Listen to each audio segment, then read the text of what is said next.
李承安签了这份退婚书。我去，我才穿越1周，就赶上经典退婚抢断了。沈巧蝶，我若是签了它，李家必然颜面无存，到时候广陵城人如何看我？哼，3岁启蒙，11岁背不下3字经，不学武气死师傅，后开了一家食铺，3年倒闭，欠了一屁股债，让其父还债后逐出李家，成为广陵城笑话。你觉得我还会嫁给你？你签了，最多让人再嘲笑你一次废物而已，没什么区别。说到底是嫌弃是吧？但婚约我爹定的，你去找我爹啊，找我没用。你，李承安，本想给你李家留最后点颜面，是你自己不要，那就别怪本小姐无情。傻逼，李府丢了面子，关我屁事？反正我都被赶出来了。眼中有尘天下窄，一个上联而已，也没有多难。此联出了半月有余，无人对出。听兄台的意思，似乎很简单，有点俊俏，莫非是女的？也不像啊。这有何难？眼里有尘天下窄，胸中无事一床宽。这位兄台下联极好，是兄台刚刚所想。有感而已，让公子见笑。兄台，钟离府的3小姐正以文招婿，您这下联功底足以登上画舫，与其他才子一较高低，何不前去？没兴趣。定国公府首长宁国近半军权，古代讲究门当户对，这3小姐又怎么可能真的以文选婿，骗傻子呢？哦，我知道了，公子本有大才，自不屑与他人为伍。看公子年岁不过17、18，这项定然是考取功名利禄，成为大宁官员，为国效力。公子看走眼了。人生只似风前絮，欢也零星，悲也零星，都作连江点点平。我本野草，无意争春。公子贵姓？相逢何必曾相识。芷渊，命玉衡跟着他。殿下要不要查查他的底细？不急，晚点让厉静思去查。你记得莫要让玉衡惊扰到他。奴婢遵命。这人挺有趣，若是他成为钟离府上的姑爷，会不会更有趣？我们的人都挡回来了，出手的应该是定国公府那一位。玉京城的4大才子去了其2，樊桃花当真要让他孙女在广陵选一个夫婿？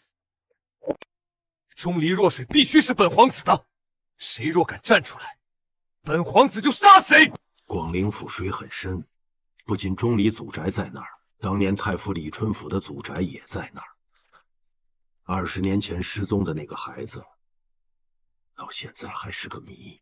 那现在怎么办？钟离府必须要站队，而且要站我们这一边，不会有人同意钟离若水随便选一个夫婿的。我会让鱼龙会的人出动。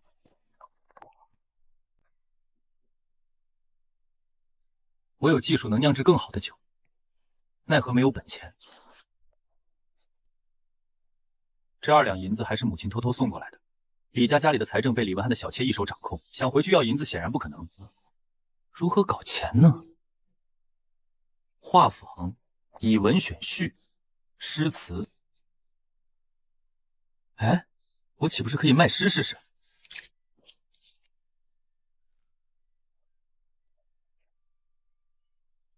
这些诗应该能卖不少钱吧？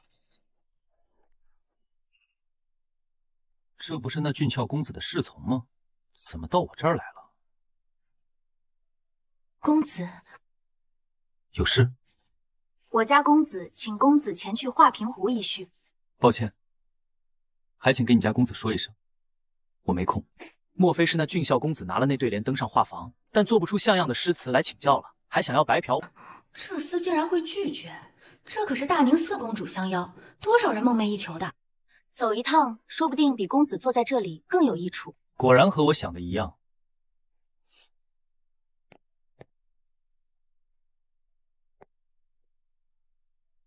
这是一首词，作价纹银100两，凭这首词定能得偿所愿。100两，你咋不去抢呢？不过殿下看中此人，就当买来结个善缘。还是京都云锦记的马蹄糕最好吃。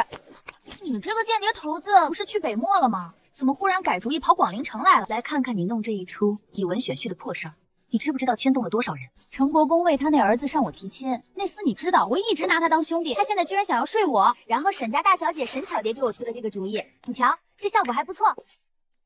沈巧蝶又是谁？广陵沈千山的女儿，才色双绝。可惜命不好，与李家三门那傻子定了亲，一直退不掉。那确实也是误了沈姑娘。刚才我倒是遇见了一个少年，他随口对了你出的这对联，模样如何？还算俊俏，身上流露出的那股子气质，连我都看不透。你也看不透？好呀，这样的人才有趣，哪像程家那小子肤浅。他那对联怎么样？眼里有尘天下窄，胸中无事一床宽。对的好呀，当为上宾。他人呢？我已经让芷渊去请了。公子没请来，倒是卖了100两一首诗词，说能助公子。诗词？这也没多好呢，你看看。这败家的，他卖便宜了，卖万金方能匹配。真的吗？极好，当今日之魁首，足以列入宁诗词集元100篇前50。他在哪儿？这序就是他了。不错不错，改弄的差不多都弄齐了，就差粮食。这100两真不经用，看来得多卖几首诗才行。哥，娘病了，前些日子请了郎中抓了一副药，喝了3剂尚不见好转。我本想再去请回春堂的张大夫，李家那女人不给银子。一个妾室还真是猖狂！快去请回春堂的张大夫，哥有银子。哥，你又去赌钱了？哥，你向母亲发过誓的，你……哥没去赌，这是正经赚来的，赶紧先去回春堂，请张大夫给娘看病。再信你一回，若这你赌来的钱，娘肯定不会用来看病的。李家竟然如此对待我母亲，是时候会你们了。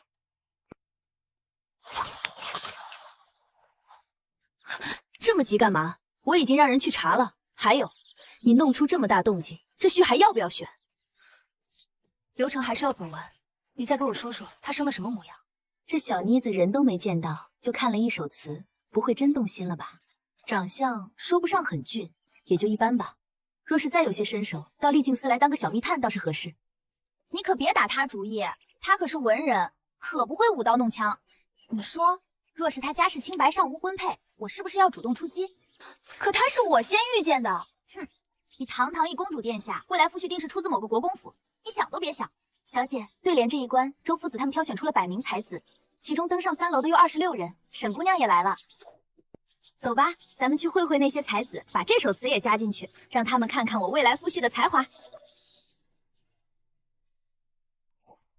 被赶出来，穿越后我还没有来过这李府。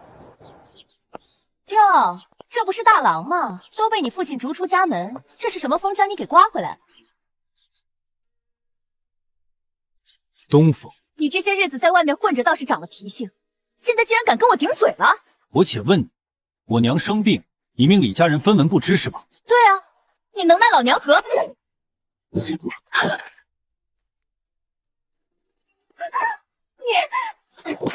你什么你？我从不打女人，你不是女人，你是禽兽，不对，这侮辱了禽兽，是禽兽不如。不要过来！你记住，以后夹着尾巴当你的行。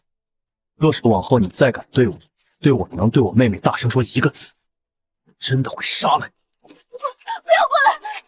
给我打死他！打死他！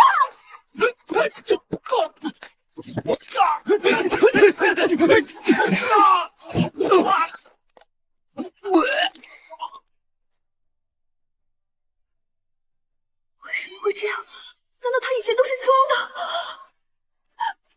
你别乱来！不要！长点记性，守点规矩，日子才能过得下去。叶子，你这是做了什么？你回来的正好，我倒是很想问问你，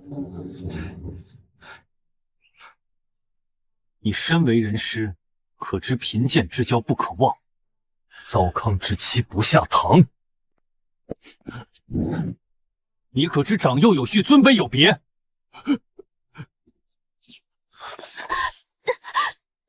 你可知道你的原配妻子病重，你这小妾非但没有侍候主母，反还不给枕巾汤药钱，他这是想要我娘的命，其罪当诛！非但没有责罚于他，反倒纵容其肆意妄为，修身齐家治国平天下。你做了什么？能做什么？你除了咒骂你的儿子，怨恨你的妻子，你什么都做不了。身为人父，身为人夫，我为你感到羞耻。这真的是我哥哥吗？不，这就是我哥，这才是一个男人应有的气魄。只是他怎么忽然变得这么厉害了？老爷，你可要为妾身滚！李晨安，你给我等着，我定要你生不如死！这广陵城的人都眼瞎吗？谁说李晨安懦弱不堪，是个傻子？沈家沈千山居然要退婚，还说他是广陵城最精明的商人，这次只怕瞎了他的狗眼，得将这小子推荐给公主殿下。厉静思需要这样的人才。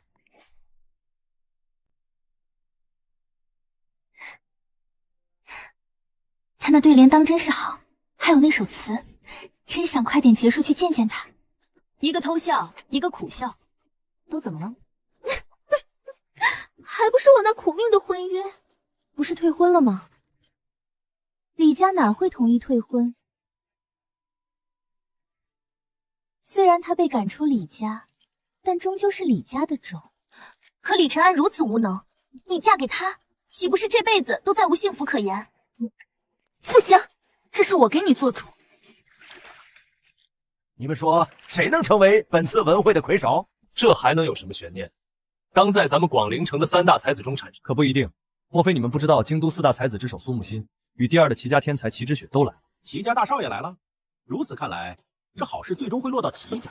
可齐之雪的诗词上，比苏木心可是略逊一筹。你知道啥？齐国公府和钟离府才叫门当户对，苏木心出身寒门，拿什么比？莫非你们还真以为这文会选婿会从寒门士子中产出？搞了半天，我们是来陪跑。若是能够凭着这首诗词夺得今日文魁，成为钟离府上的乘龙快婿，往后自己便能一飞冲天，成为年轻一代的新贵。到时候母亲当会成为李家正房，而今的那位正房，他也可以滚出去。一群渣渣，癞蛤蟆想吃天鹅肉，简直不知道天高地厚。快看，苏木心和齐之雪都做完了。京都4大才子，呵呵，也是我没在京都，否则哪轮到你们？今日不仅是我李晨东夺得文魁的日子，也是扬名之日。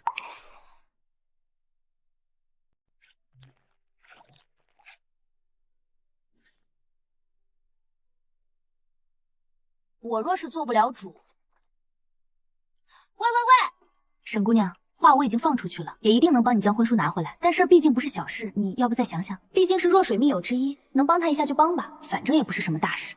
实不相瞒，我已经有喜欢之人，若不是这婚约，我们早在一起了。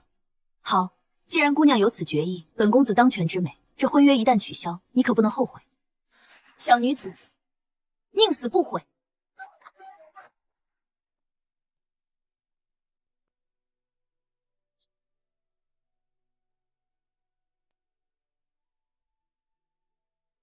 呀，花爷爷，你怎么来啦？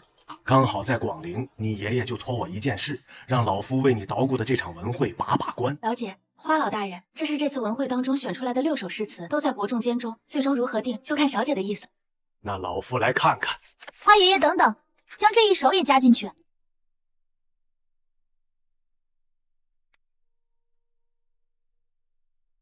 好词，好词啊！此词水准之高，不在老夫之下。以景抒情的词不胜枚举，但正因太多，要出彩反而很难。但这首词却让人眼睛一亮。花爷爷，你说的是哪首？就是你家的那一首《蝶恋花》，是谁写的？是谁？我想等会儿就知道了。现在我该去宣布文选魁首了。不知道这次文魁是谁？还能是谁？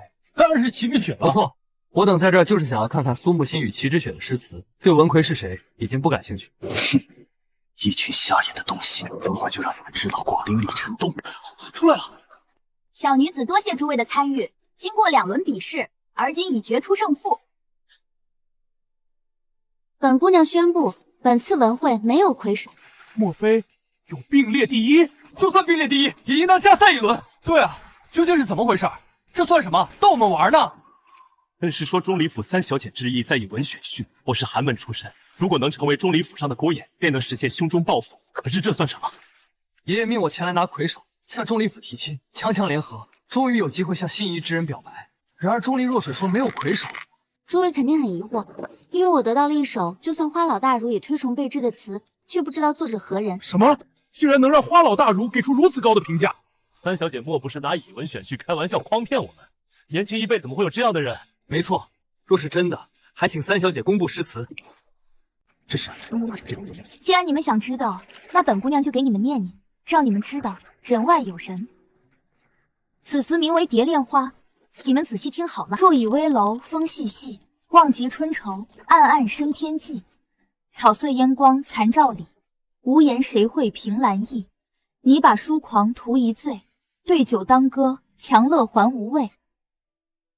衣带渐宽终不悔，为伊消得人憔悴。这词不可能，怎么会有人做出此等词？好一句衣带渐宽终不悔，为伊消得人憔悴。在下相去甚远，所作之词难以望其项背，书的心服口服。若是三小姐查的此人，还望来县告知一声，在下定会前去登门拜访。只是此人所对的对联是怎样的？三小姐方便告知一声吗？他对的对联也得了3个甲上，眼里有尘天下窄，他对的是胸中无事一床宽。总算结束了，所以你真选他？那不然本小姐说话暂时算话，前提是先找到那个人。若成家来提亲，这便是我最好的借口。老夫也想知道此次何人所作。我广陵还有这样的才子，小女子也想认识认识。此人身份马上就能揭开。开阳回来了。殿，公子，查清楚了。他是谁？公子，他叫李承安。哪个李承安？回公子，就是一门3进士父子3探花的李家的那个李承安，全广陵人传的那个傻子。不过属下亲眼所见，和其中关于他的一些传言有所不同。等等，你确定他真就是那个李承安？回三小姐，千真万确，他就是那个李承安。李文翰那长子，不对呀。今儿个我们还在竹下书院，李文翰还说家门不幸，长子一顿。你们怎么忽然对李承安有了兴趣？花爷爷，蝶恋花就是他做的。什么？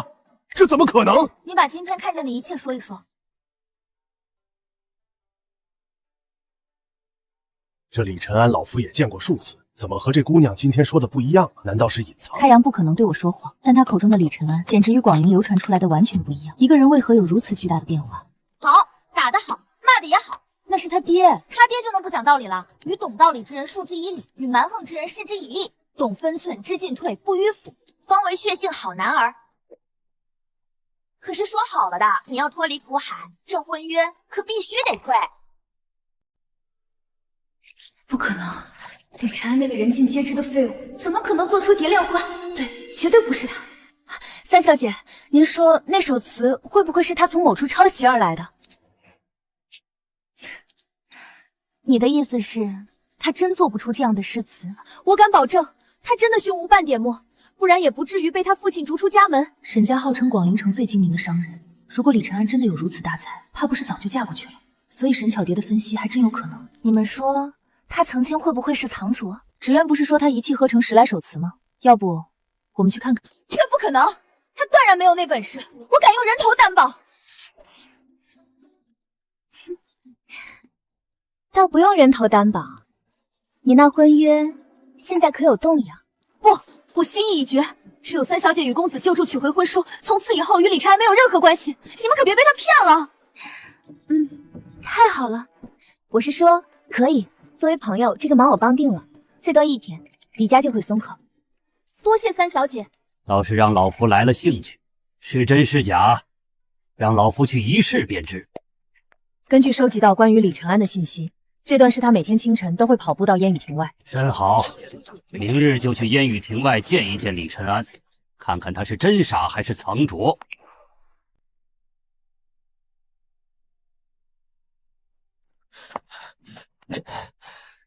这副身体还是太弱了点儿，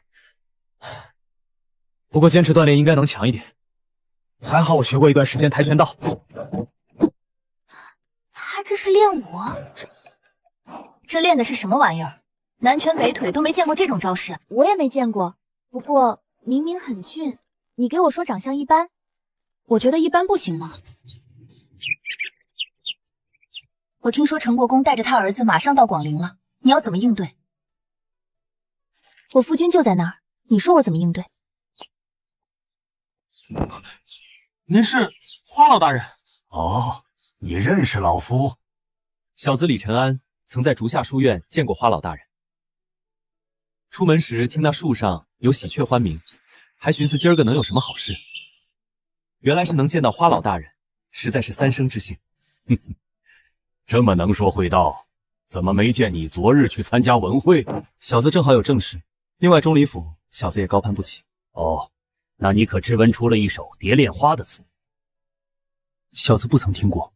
装，继续装。你觉得这首词如何？啊，还可以吧。什么叫还可以？这可是恩师都赞不绝口的词，这小子真不知道天高地厚。李兄如此看不起，这么说，李兄还能做出比这首词更好的词来？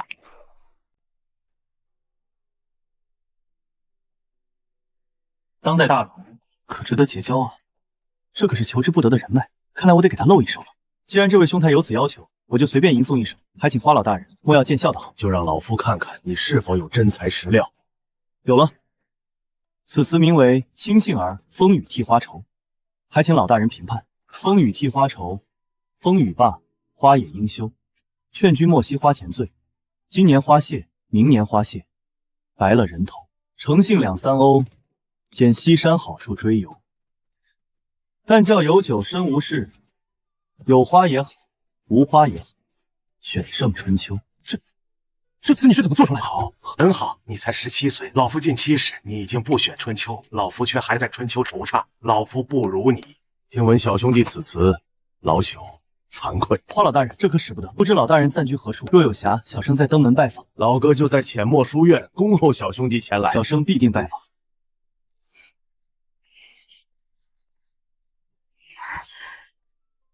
大清早的你怎么来了？爹昨夜来看母亲了，言语很是愧疚。听说昨夜有人找到了爹，爹让我将沈家的婚书交给你，退与不退全凭哥决定。看来沈巧蝶说的是真的，那顽固老登都没扛住压力。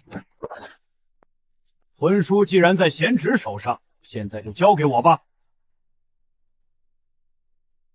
哼，这沈千山来的还真快，我前脚拿到婚书，他后脚就来了，怕是早就在外面等着了。哥，你先回去，下午过来给哥帮忙。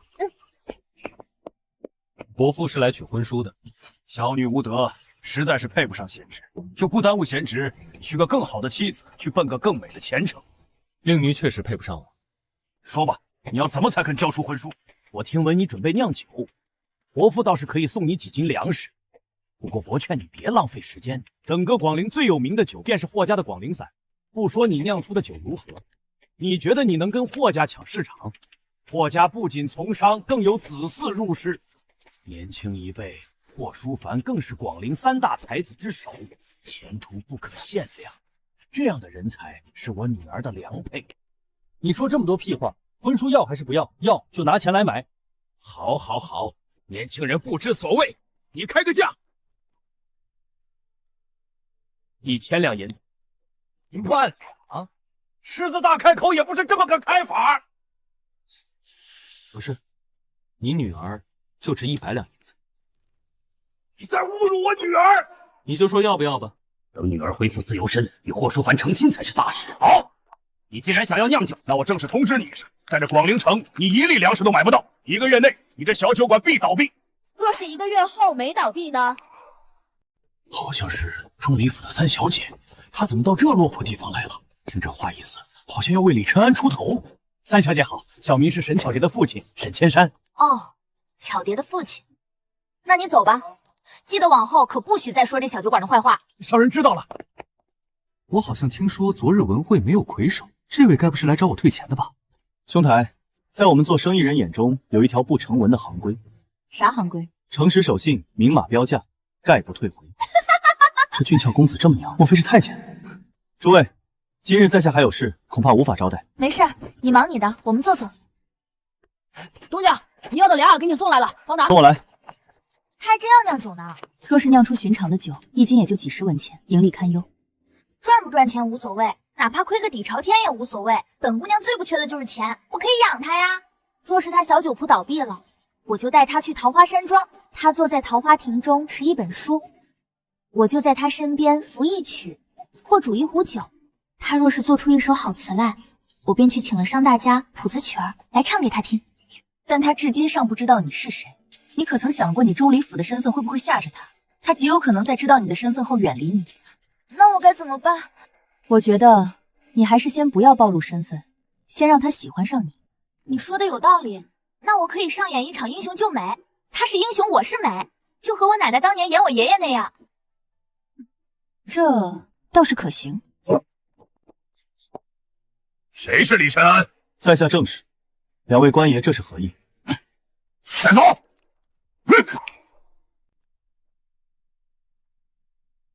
等一下，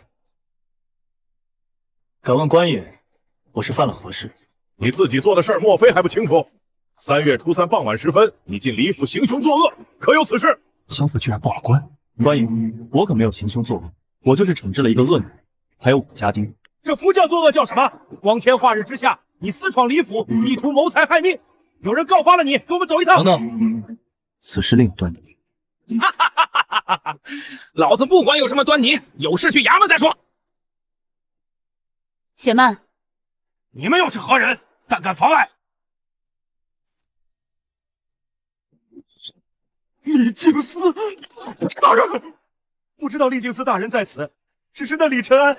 回去告诉你们的知府大人，李承安本就是李家长子，惩戒几个恶奴这等小事，不劳烦他来审问了。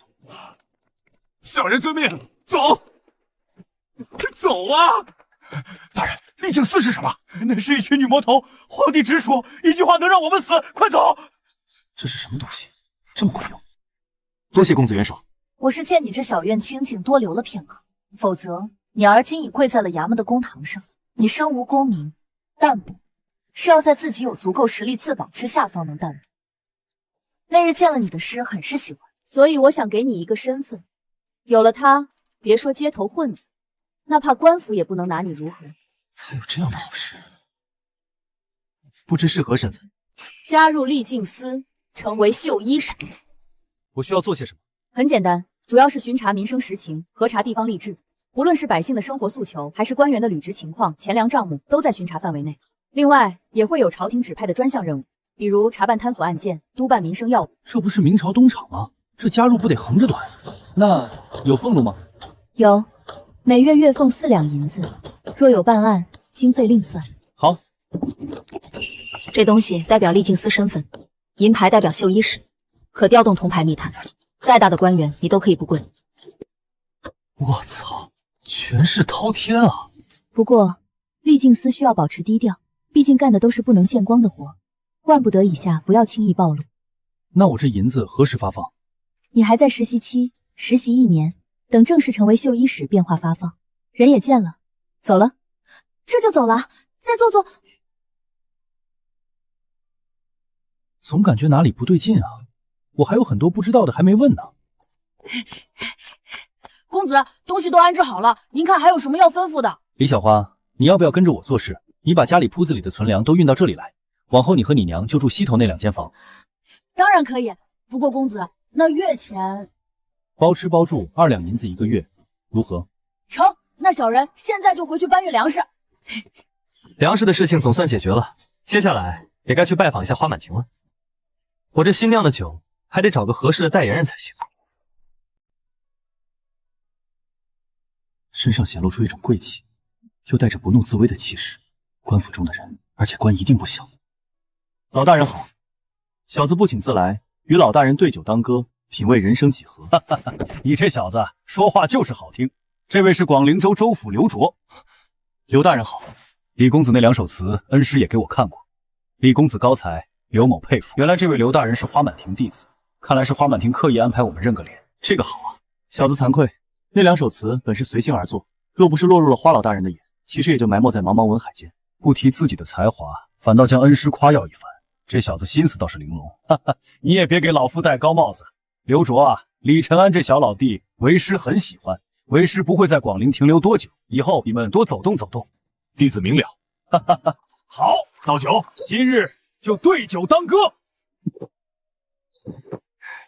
既然有酒，当然要有诗词助兴。刚好，那小子就先献丑，就以今日酒为题。小子刚好做了一当真？快说来听听。此诗名为《将进酒》。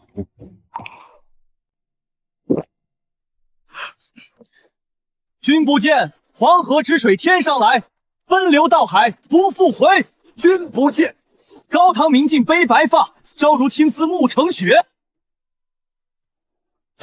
好诗，再诵。人生得意须尽欢，莫使金樽空对月。天生我材必有用，千金散去还复来。刘卓倒酒，就凭此诗，老夫要狂饮300杯。小兄弟，再诵。五花马，千金裘，呼儿将出换美酒，与尔同销万古愁。好，好，快在！从今儿开始，你李承安就是老夫花满亭的小老弟。那老哥以后可要扶照小弟一二。听说你酿的酒比瑞露还好喝，老哥我必定去喝第一口。开业后，小子扫榻相迎。我儿他正当做生意，怎落得了这般下场啊！李大娘，这是怎么回事？我儿他被官府抓了，公子救救我儿吧！别急，你先慢慢说发生了什么。公子你买了粮后，几个恶龟冲到了我家铺子里来，他们说我们不该卖粮给你，可我儿坏了他们家的规矩，我儿与他们讲道理，他们直接动手，我儿还手，他们直接报了官，官差将我儿抓走了。公子，奴家求你救救我儿，奴家给你磕头了。哎呀，我霍家、沈家，你们欺人太甚！哟，这不是李家那个傻子李承安吗？就凭你也想要酿酒，今天就是给你一个教训。怎么想到衙门来捞人？哼，就凭你！你是哪条狗？死鸭子嘴硬的东西！听好了，我是你爷爷沈继业。没事吧，公子？还不快给我去弄死他！我家怎么会养你们这种没用的狗奴才？做出蝶恋花的就是这个李承安，坏我欺负好事，还敢在衙门口行凶，这该是要进去了吧？敢在小爷面前嚣张，小爷就让你明白什么才叫嚣张。别忘了，你爹是沈千山，可不是沈万山。做生意就老老实实的做，要讲规矩，坏了规矩，是要出人命的。李承安，你完了，完了！哼，老子让你看看今天是你玩还是我玩！谁他娘的吃了囚信？我操！咋又遇到这傻小子？真他妈倒霉！就是他，李承安当街殴打本公子，快抓住他！李承安，你完了你！你给老子闭嘴！官府之事，什么时候轮到你来指手画脚？李公子，您怎么来了？官爷，李小花犯了什么法？误会，全是误会。是那群混混闹事在先，我们这就把李小花放了。你说什么？陈二狗，你疯了？怎么能放人？官府放人，什么时候需要向你解释了？好，好，好，李承安，你给我等着，这件事没完。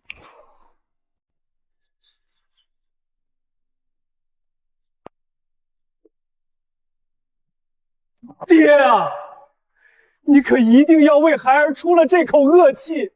华平湖出现的那首《蝶恋花》，当真是李承安所作？回父亲，女儿确定是他所作，三小姐亲口所言。有没有一种可能，那些诗词并非是李承安所作，而是钟离家给他的？就为了堵住所有人的借口，别忘了，定国公府现在是所有人拉拢的对象，而那花满亭也是钟离家请来演戏的。诗词必然是他做的，选了傻子李承安来背锅。现在钟离一家在给他站台，毕竟演戏要演全套。伯父这番分析合情合理，侄女这才想明白，一个傻子为何有如此大的变化，理应如此。这么说，犬子这一顿倒是白受了。安心，李承安只是他们手中的一颗棋子。我听闻陈国公已经到广陵城，等他提亲不成离开后，钟离府自然不会再管李承安。到了那时，想要他怎么死，还不是我们一句话。听说他在酿酒，我霍家的产业也敢触及，纯属找死。我倒要看看2天后他那小酒馆开业，能酿出什么酒来。程哲，你可懂这首诗的意思？其他的2首你也看过了，这是他拜访花爷爷新做的将进酒，连花爷爷都激动的与他称兄道弟。现在你应该明白他的才华和与众不同了吧？可是他终究无功名，虽然诗词文章了得，但我还是觉得他并非你的良配。我们虽然一起长大，但我一直把你当哥哥，你要明白这不是喜欢，要么你当我哥，要么我们再也不见，你选一个。这辈子我永远是你值得信赖的哥哥。太好了，正好有一出戏要演，到时候你来帮忙。什么戏？英雄救美。我是英雄？不，你演一恶人。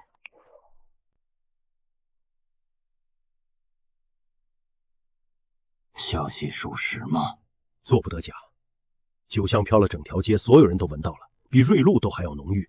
一个傻子还真弄出了一些名堂。大伯，其实这也是一件好事。咱们的广陵散虽然占据了很大的市场，但在高端的市场却依旧被曲家的瑞露牢牢把控。这李承安既然酿造出了比瑞露更好的酒，只要陈国公离开广陵，李承安对钟灵家就失去了意义。到时候他这酒的方子岂不是就落在了我们霍家手中？好，这件事就交给你去办，派人去买一些他的酒回来。如果是真的，我们霍家就能占据整个市场。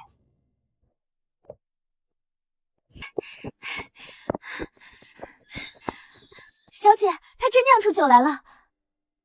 李承安，听说昨儿个二井沟巷子都飘荡着浓烈的酒香，比魏洛还好，而今恐怕已经传遍全城了。比瑞露还好，瑞露可是皇室贡品。备车。好的，小姐。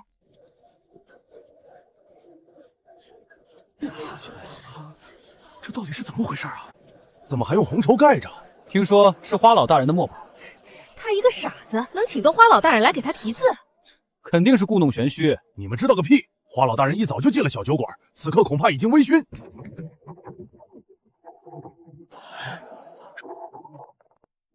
诸位父老乡亲，我是李承安。诸位父老乡亲，我是李承安。今日小酒馆正式开业，我有幸请来了花老哥，为小酒馆剪彩。这厮竟然如此无礼，堂堂大儒，岂是你这白丁能够称之为老哥的？老夫很荣幸能够为小老弟李承安剪彩。老夫已在后院小饮一碗，老夫敢用一辈子信誉担保，此酒不仅完胜广陵散，甚至远超京都瑞露。老大人当真叫他小老弟？他的才学何时能够和老大人比肩了？既然是花老大人亲口品尝得出的结论，绝无半点假话。如此说来，他那酒还真了不得，闻着就令人陶醉，肯定是好酒，就是不知道叫什么名字，售价几何？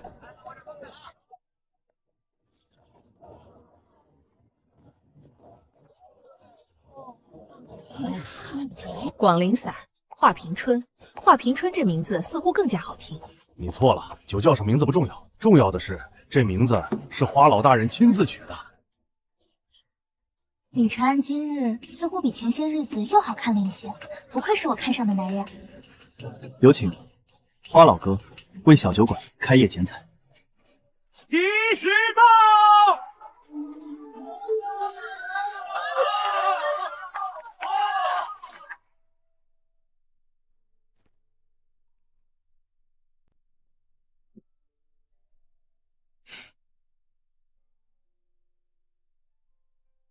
哦，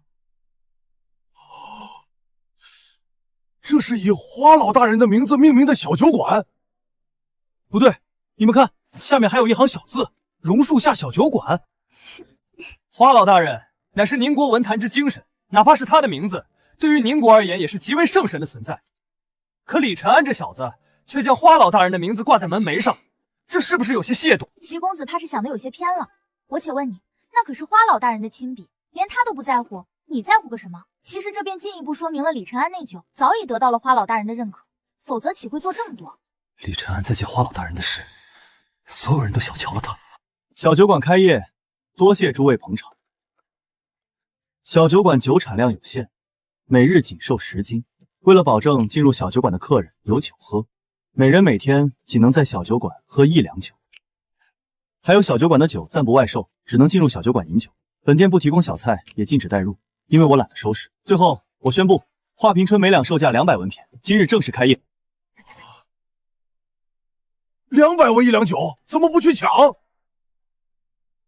等等，广陵散250文一斤，这华平春岂不是比广陵散贵近10倍？穷疯了吧！小二，上酒。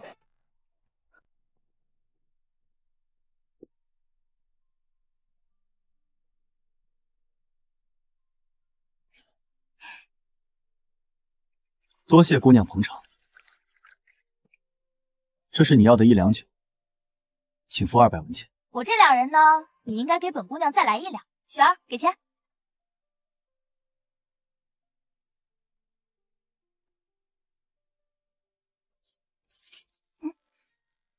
多谢。上酒。客官，几杯？2杯。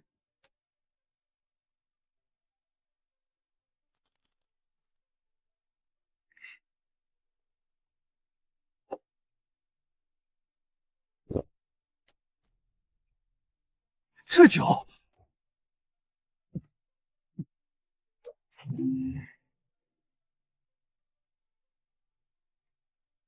程兄，这是我的好酒，掌柜的，再来2斤。客官，本店规矩，1人1天1两，多1钱也不卖。哪来的破规矩？你开店卖酒，本少爷又不是不给银子，强吃了你的酒，别那么磨作。快再来2斤！还请客官明儿再来。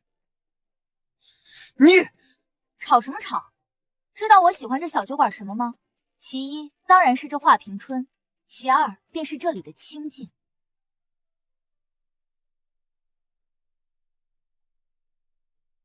看来钟离若水是真喜欢上这小子了，当真只能成为兄妹了。他以后岂不是成了我妹夫？这酒岂不是能无限畅饮？看来不能得罪他，否则没酒喝了。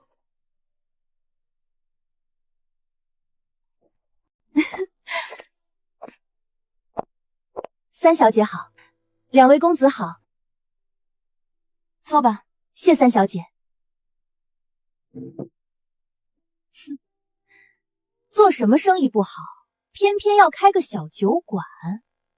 开小酒馆从货家进酒不好，偏偏要自己酿酒。听说这几日你这小酒馆所造之事正大，若不是三小姐有那慈悲心肠，你这小酒馆恐怕连1个客人都没有。做人最为重要的是要有自知之明，酒不是谁都能够酿造的，好酒更不是你这样的人能够酿出来的。看在你退还婚书的份上，我忍不住劝诫你几句，这是对你好。你弟弟的伤好了没？我这小酒馆，你若是要喝酒就给银子，你若是闲得无聊，出门左转。你简直不识抬举！我和你没有1文钱的关系，曾经没有，现在也没有，将来更不会有。若不喝酒，滚！用花老大人做的诗词，真当是自己的？我来救你一命，是你自己不知好歹。三小姐，我最近得了一些诗词，莫如我们一起去观摩？没空。好，那我就不打扰了。李承安，就你这破酒，真的以为会有人喝？等等，看来这位公子都看不过去了，要为我出头。他的那1两酒卖给我，这样可以吧？哼，这倒可以有。什么？快点上酒！这贵公子一口京都口音，还和三小姐同一桌，莫非他就是成国公府的那位大少爷？若是能与他们结交一番也好。你的那份现在已经是我的了，你想要再喝，明儿个再来。酒来了，客官，您的酒。不行，你得赔我一杯。你打得过我吗？多谢三小姐。好酒，其味甘冽，其韵悠长，其香醇厚，其势磅礴。掌柜的，今儿个开业破个例如何？价格翻倍，不3倍，让我等好生喝一场过过瘾。难道他酿的这酒当真极好？不好意思，小店规矩。有的人就是蠢，有钱都不赚。不过话又说回来，你这酒好又如何？整个广陵的粮都在我沈家手中。好大的口气！这广陵城可不止你沈家一家粮商。江南第2大粮商，蔡家家主蔡正尧。李老板开业，我蔡家来捧捧场。若是李老板缺粮，可以找我。其他人怕他沈家，我蔡正尧可不怕。江南第2大粮商蔡家，没想到会来我这儿，倒是解了缺粮的燃眉之急。蔡老板光顾，里面请。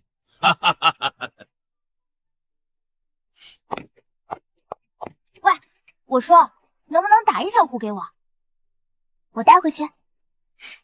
不行。哼，小气巴拉的。等着，早晚连人带酒都是本小姐的。那酒他竟然不卖出来，你说那李承安这是个什么意思？回大伯，我想是他没有银子来扩大规模。原本沈千山掐断了他的粮食，没想到又跳出个蔡正尧。这几日他小酒馆生意越发的好。我去过那小酒馆，那酒确实比瑞露还好。成国公多久会走？应该还有段时日。华平春压在咱们广陵散头上，这让大伯我有些不安心呐。现在暂时不能动他，不过也可以给他添添堵，出钱请鱼龙会的人去把他那小酒馆砸了。我说四公主殿下，你真不去尝尝？真的很好喝嘞！程哲那家伙和齐之雪为了那酒差点没打起来。这几日他俩是天天去小酒馆。所以你每天去小酒馆就是为了喝酒？才不是，我是去看人，和他太忙了，也不知道多招几个伙计，都没空看我一眼。哼，他就是个木头。看来本姑娘的英雄救美计划要提前了。你还真打算这么做？要不然呢？我奶奶可以，我也可以。那你准备让谁去？要我给你派人？不行，你身边全是女魔头，他不信怎么办？就让程哲去，他已经见过程哲了。我就安排几个家将，让程哲带上面纱。明天咱们去他那小酒馆的门前演一出戏。恩师昨日离开，将小师弟苏木心留下，让他来你小酒馆帮忙。正好我小酒馆缺人，包吃包住。还有，恩师让为兄给你带句话，小心鱼龙会。鱼龙会又是什么？100年前，宁国差点灭国，在没落之时，走出了一位布衣宰相商不应，是他将岌岌可危的宁国挽救了回来。为了监察天下，一手创立了当年让人闻风丧胆厉静司组织。厉静司只为陛下服务，为了不让皇子争夺，厉静司都由最杰出的公主掌控，辅佐新帝王。10年前，当朝宰相姬泰创立了一个和厉静司差不多的部门，他为鱼，皇上为龙。自从皇上不问国事后，鱼龙会变成了他排除异己的组织。这姬泰在朝中岂不是一手遮天？当然，不然二皇子为何敢肆无忌惮，明着争夺皇位？你这几首诗词已经传回京都，还有你这酒也是迟早的事情，所以你要小心，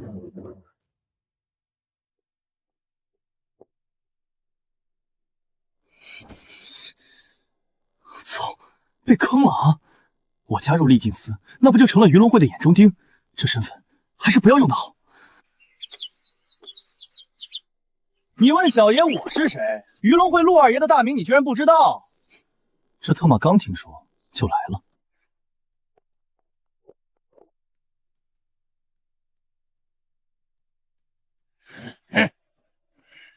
俺不知道什么杂鱼会，你们是来喝酒的，200文钱1两，柜台处交钱。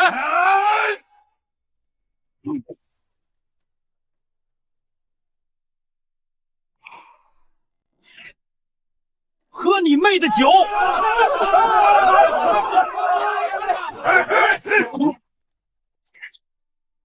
你吓着了小酒馆客人，你劈坏了小酒馆的桌子，要赔钱。我赔你大爷！放开我！你要干什么？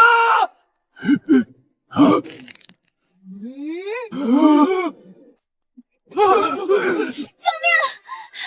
救命！这不是一直来小酒馆喝酒的、漂亮的不像话的姑娘吗？我还在想怎么泡她呢。这是遇到歹徒了。陈安哥哥，小花，救人！好嘞！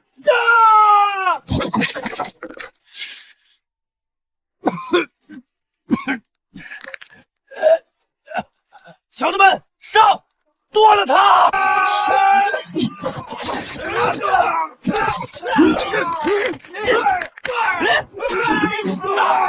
这是怎么回事？这又是哪里冒出来的人？等一下，李晨安怎么也上了？你不是个书生吗？小姑奶奶，你倒是跑啊！你不跑我咋追啊？来这讹人！我等你耳娘！不管了，给我上！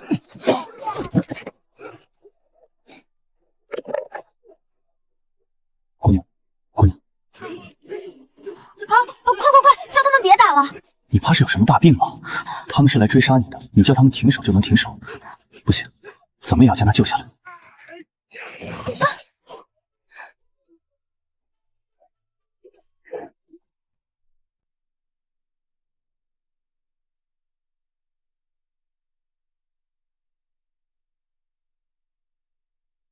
你要干什么？姑娘，我们去后院躲躲，一会儿衙门的人就来了。好呀，你快带我去躲躲，我好害怕。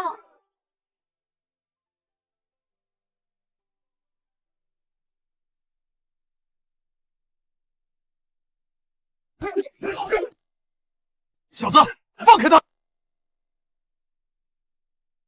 我妹妹被人抱着向屋里走去，还没反抗。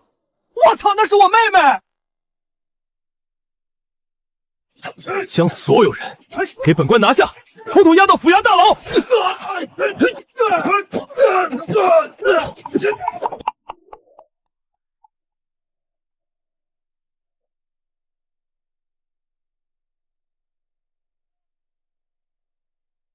出现了些情况，你别出去。姑娘，可以放开了。哦。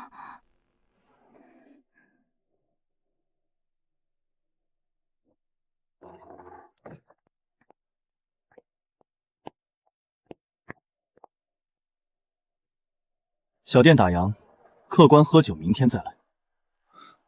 我不喝酒。这么说，公子是来找我麻烦的。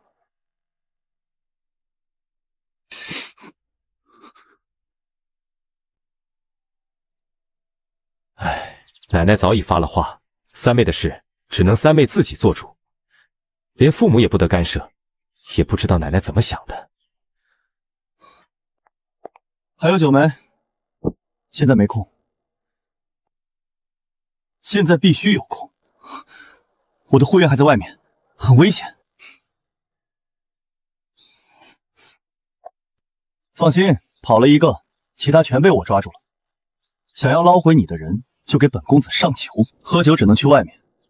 你把李小花放了，她自然会给你大酒。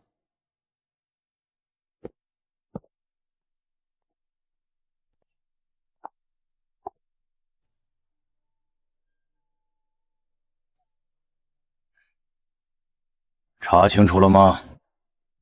回舵主，查清楚了，获得画舫魁首的那首诗，就是广陵城最近闹得沸沸扬扬的李承安所作。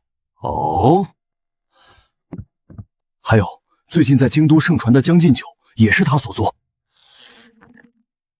根据我们的暗中调查，钟离若水最近频繁出入小酒馆。将消息传回总舵，不出意外，等总舵传回消息，就可以去杀了李承安。有些人不是他能得罪的。是。姐姐，我哥这个人你肯定不太了解，他呀那些过往都是装的，你可别听外面的传言。真的？当然了，我哥这个人长得又高大帅气，都说我哥三字经都不会。其实我偷偷告诉你，几年前的晚上我就发现，哥不仅会背三字经，古文诗词信手拈来，我就知道哥是装的。这件事我都没有告诉别人，姐姐你是第一个知道的。果然和本小姐想的一样，李承安就是装的。这小姑娘的话真好套，感谢沈巧蝶坚决退婚，改天请她吃饭。这女子很有可能成为自己的嫂子，可比沈巧蝶好看多了。我必须帮老哥将人设立住，先骗回家再说。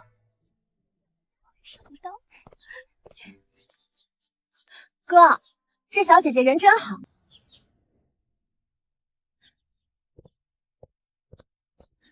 小女子多谢公子的救命之恩。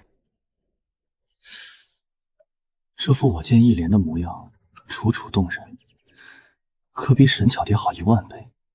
该怎么把她骗到手呢？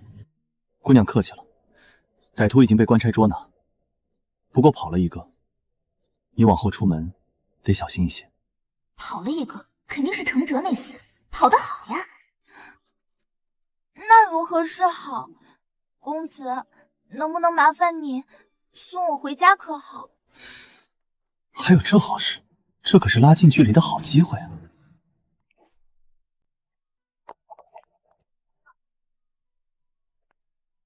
我现在是个淑女，不能乱动。奶奶说，在男人面前要表现出自己的柔弱，如此才能更加激发男人的保护欲望。这姑娘这么拘束，不能一路什么话都不说就坐过去吧？那这独处的机会不就白瞎了？你这马车挺不错。操！我在说什么？那我送给你，没别的意思。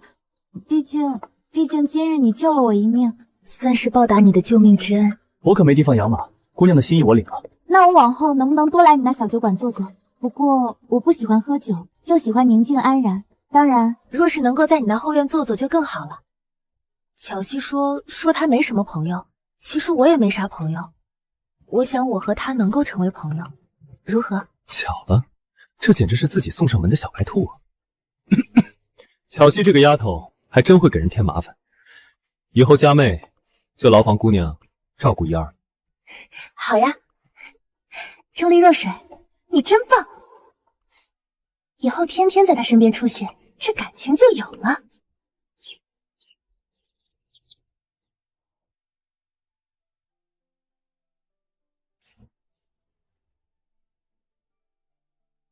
这姑娘家是个大地主啊！姑娘，你进去吧。我明天就去你那儿找巧熙玩。好。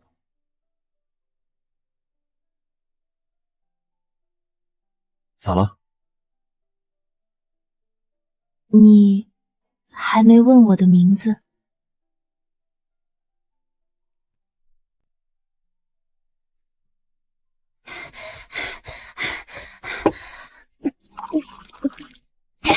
装熟女真累啊，可憋死我了。怎么了？嘻嘻，那场戏呀，完美无瑕。你还真那样做了？本姑娘既然说了，便要去做的。如此说来，黑已经知道你就是钟离府的三小姐。没呢，那木头看似精明，实则还真有些愚钝。我骗了他，我告诉他我叫钟若若。你们两个真会玩啊，他信了？当然，我给你讲讲，可有意思了。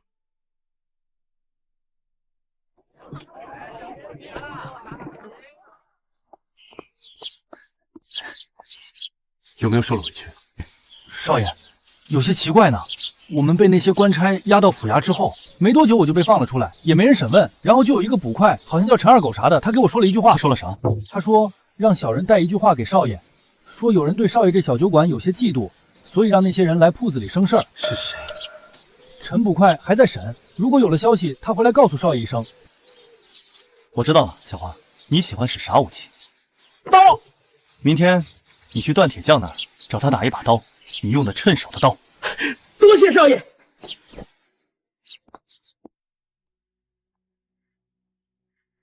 历尽司密探翠花拜见绣衣使。有何事？上面来了一个任务，需要绣衣使去执行。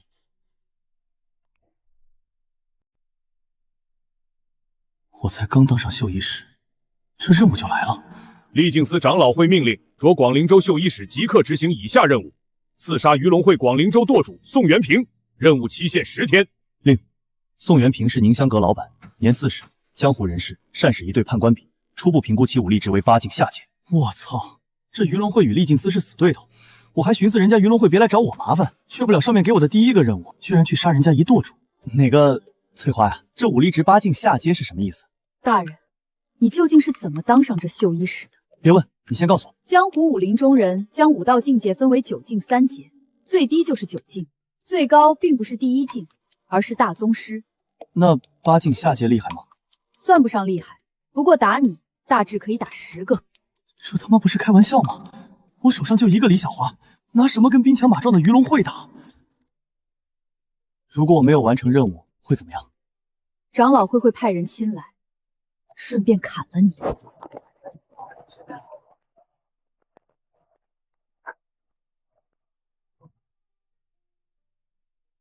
少爷，我们来这儿干嘛？踩点。陛下，陛下！爱妃。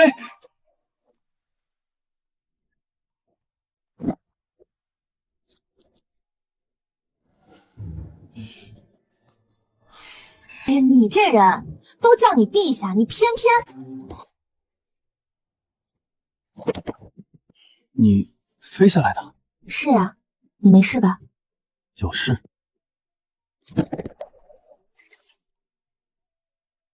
少爷，少爷，你醒醒！将他送到我房间。醒了，说吧，你装晕接近我有什么目的？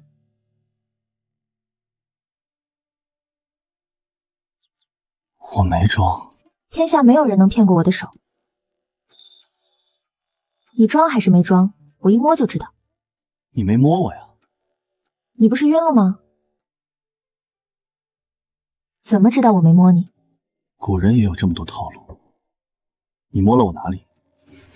信不信本姑娘一剑宰了你？姑娘，我觉得我们可以了解一下。我不喜欢你这个人，太狡猾，还无耻。姑娘对我太了解了，我就想问问姑娘，你是几境几阶？本姑娘3境上阶。怎么，看你也不是高门大阀的子弟，莫非想请本姑娘给你当护院？哼，3境上阶，这是个大高手啊，能打好几个宋元平吧？你们江湖中人是不是银子给到位，就能受委托去杀人？我不是江湖中人。那姑娘是什么人？本姑娘是鱼龙会的人，吃的是皇粮，岂能为了银子去杀人？我操！我操！不会进狼窝了吧？随便遇到个姑娘，还是鱼龙会的高手？你知道鱼龙会？不知道，就觉得这名字听起来好厉害的样子。哦，你叫什么名字？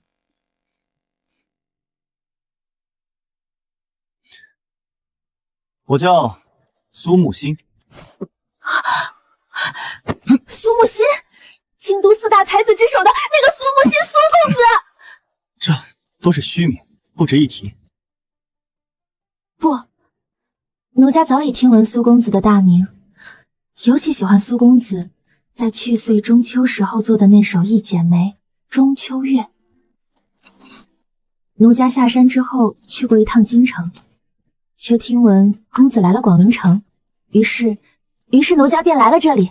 奴家当真没料到一盆水正好泼到了公子，这或许就是天意。这么狗血的吗？遇见了苏木心的狂热粉丝？不对，这何止狂热啊，简直要倒贴啊！你叫什么名字？奴家嵩山剑院慕容河。奴家此次下山就是想寻公子，不过公子放心，奴家紧紧跟在公子身边，保护公子的安全。保护好啊！可我不是苏木心啊，不过苏木心可是在我那儿的，要不先忽悠回去。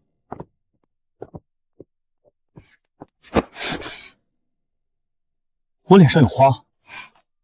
不是，我觉得你比花还要美丽。神经病！那啥，你有未婚妻了没有？我尚未立业，哪里来的未婚妻？太好了，苏哥，你要老婆不要？只要你开金口，我待会儿给你送来。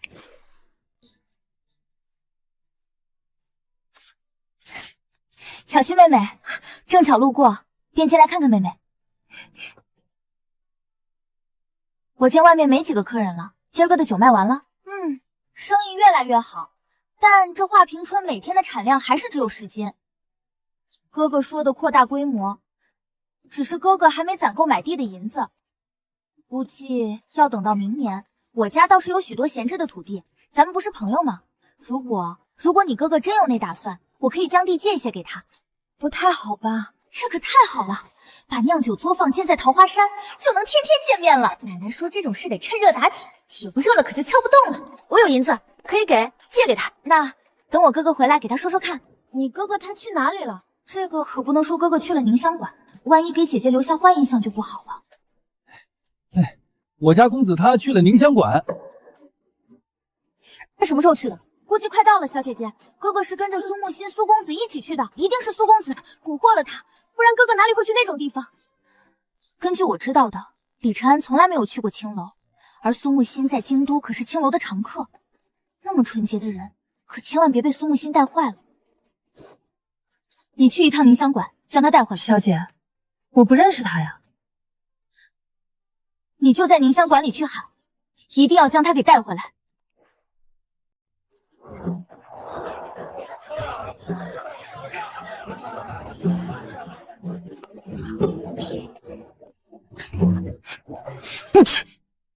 莫非这些日子没去京都怡红楼，仙儿姑娘想我了？你知道这宁香馆的老板吗？不知道。逛青楼不找姑娘，你管人家老板干啥？我来干嘛？当然是踩点认人来杀他的。哎呦，钟离少爷，您可许久没来咱这儿了，莫非是约了婉儿？本少爷今天正好带几个友人前来，将宋元平叫来，今儿个婉儿安排给。三妹态度已经明了，都给奶奶写信了。这小子极有可能成为自己的妹夫，他丫的居然跑青楼来了。走走走，甲子1号房，记得将宋元平叫来。看来今天没白来啊，还真能等到宋元平。我咋感觉你今天怪怪的？放着楼子里的姑娘不看，你看门口干啥？这门好啊，得看。你们记住了，只要钟离少爷来了，他要任何姑娘都要无条件的满足他。奴婢记住了。此人就是宋元平，也算让我知道了刺杀的目标。等他出来的时候，再跟着看看住在哪，再详细制定刺杀计划。哟，这不是李家那个傻子吗？啊，不对不对，现在应该叫李老板才是。你是哪家的傻子？本少爷是霍家。牙尖嘴利的东西，小爷差点上了你的套。本少爷姓霍，名子亏。听说你酿的那画屏春挺不错，明儿个将你那酿酒的法子交给本少爷，本少爷可饶你一命。我若不交呢？那本少爷就打断你的腿，将你丢进画屏湖去喂鱼。小舅子，你过来。你别嚣张！霍少爷，小心！你怎么？你想打我啊？明天下午吧，你来小酒馆，如何？好，今儿晚上本少爷宴客就放你一马。明儿个你若是不懂事儿，可就没这种好事了。哼！不担心，我就担心他不来，来了你能怎样？我真的会打断他的腿，将他丢进画屏湖喂鱼。李晨安，三小姐叫你回家了，你出来！你若不出来，本姑娘可就杀进去了。这是来被捉奸了？谁是李晨安啊？这下可出名了。不对啊，这名字听着怎么如此熟悉？三小姐，就是钟若若，你见过？钟离若水没有告诉她真名字，你们这是玩的新花样吗？我们才真正认识第2天，就让剑舞把她从青楼带回来，是不是有些不妥？罪魁祸首还是苏木心，自己去青楼就算了，可别把李晨安给本姑娘带坏了。若若，久等了，今晚有点事，公事。四公主临走前还给她安排了任务，原来不是单纯的去青楼，那还好。其实将你换回来，是我有些事情想和你商量一下。啥事？酿酒的地方我可以租借给你，对酿酒我不插手，只管分钱，如何？这好啊，直接节省了我2年时间。你若是信得过我，这件事咱们倒是可以好好记忆。我当然信得过你，那就这么说定了。天色不早了，我先回去了。你去凝香馆的时候，他在干啥？他在1楼喝酒。不过我去的时候，倒是恰好遇见了霍家的霍子圭在挑衅李公子。霍子圭？对，霍子圭还说明儿个要去他那小酒馆，说如果李公子不将酿酒的法子交出去，他就会打断李公子的腿，将李公子丢去画屏湖喂鱼。这霍家简直是不知死活！明儿一早你去小酒馆，他若真敢来，你去打断他的腿，丢去画屏湖喂鱼。好。不过小姐，李公子不会武功，他身边也没有会武功的人，这终究不是个办法。不如让吴老出手去教他，虽然成不了高手，也能有个自保的手段。好主意，吴老，李晨安就拜托你了。好嘞，小姐。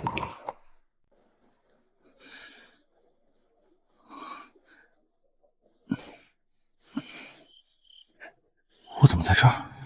这是刚才被劫持了？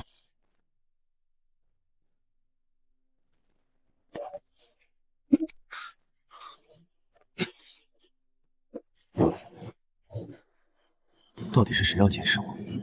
大概率是霍家。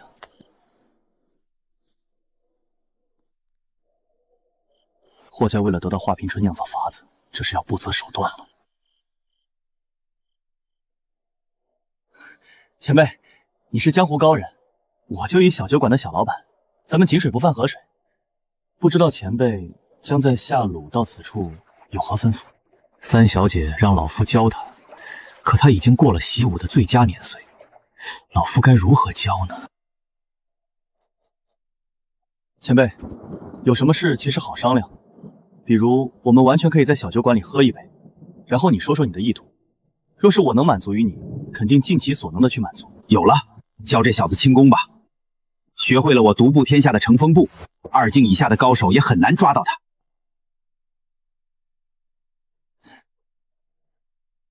毕竟钱财乃身外之物，我呢也还年轻，还眷恋余生岁月。小子，老夫准备教。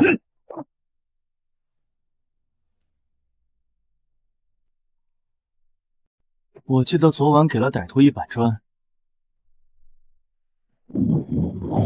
没想到老头那样都没事。慕容姑娘，是你救了我。李晨安，吴老先生为何要教他武功？我也没看出来他是学武的料啊。还有，他竟然敢骗我！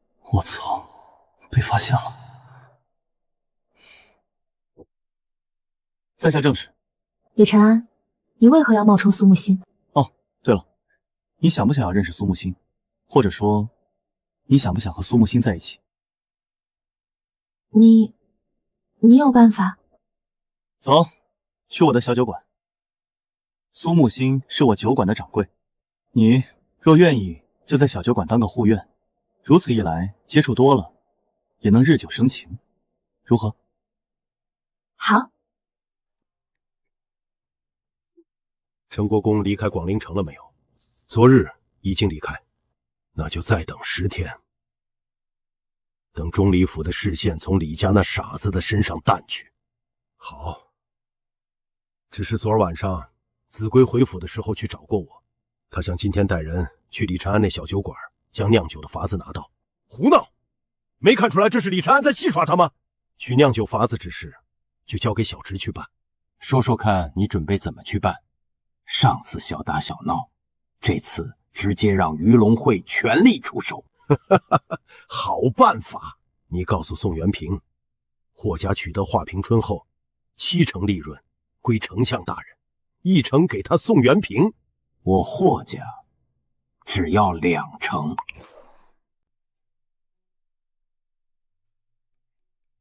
就按照你写的这样来，啥时候去看地？银子待会儿就去8福钱庄过到你的户头上。若若，你得想清楚，按照计划，你需要一次性拿出1万两银子，还有50亩的地。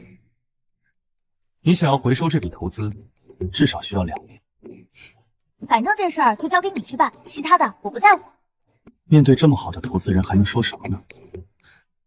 只能连钱带人一起给骗了。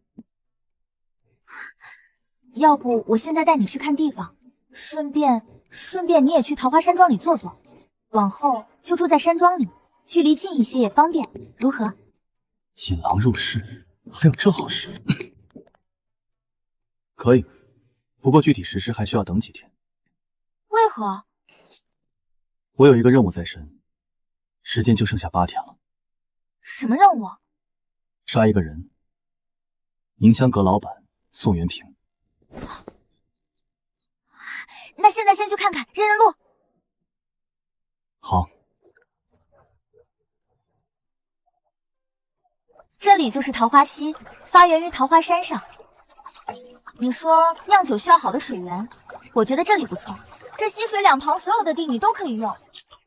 我寻思在修建那些作坊的同时吧，才能够桃花山庄修一条路过来，这样就方便我们能乘马车时常到这里来看看。这小富婆简直太懂事了，绝对不是报答那日自己的一报之恩。不急，她逃不出我的手掌心。不急，等这一切都变成自己想要的模样，她逃不出本姑娘的手掌心。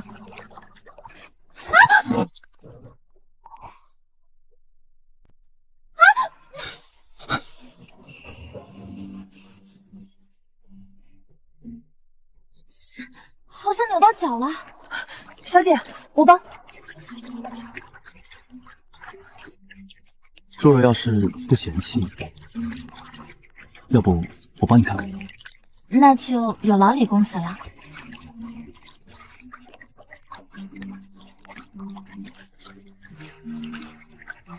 若若，这样行吗？舒服吗？那要不另一只脚也给你按？好呀。小姐，该回去了。见我姑娘说的对，若若，我还是先送你回去吧。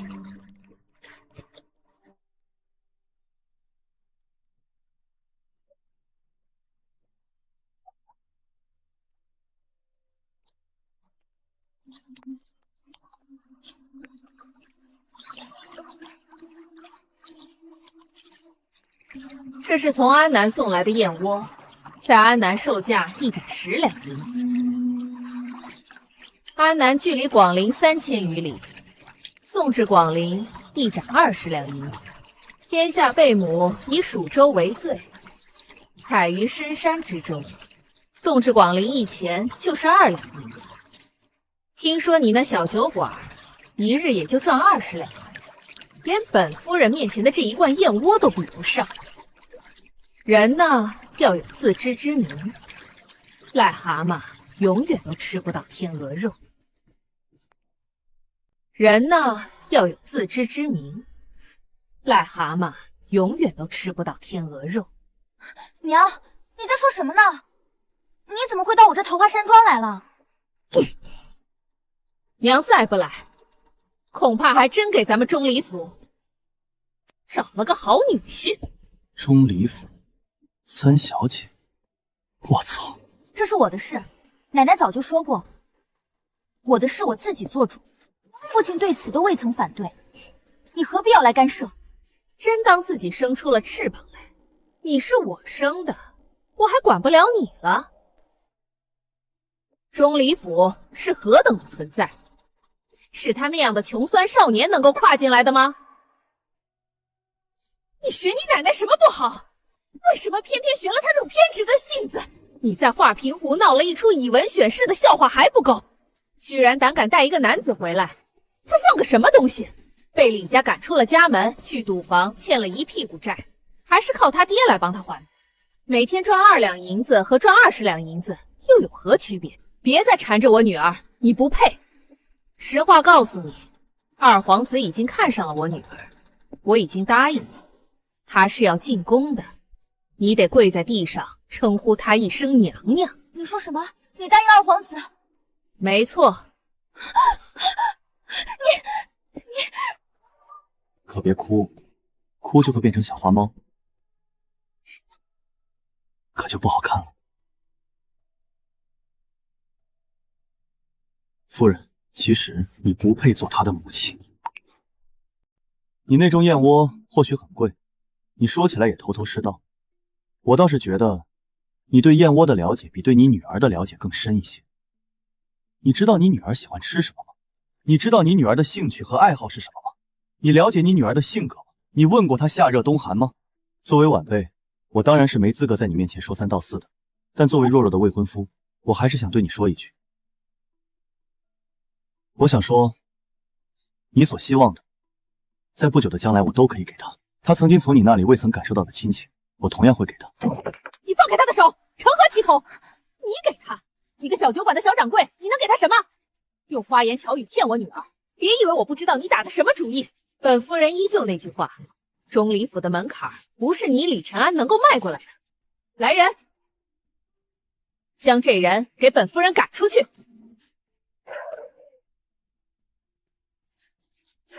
娘，我和他两情相悦，奶奶早就说过，我的事你们都不得干涉。甚至奶奶还为了我修建了这处桃花山庄，这里是我的地方，你没有权利在这里将他赶走。什么时候钟离府需要你来做决定？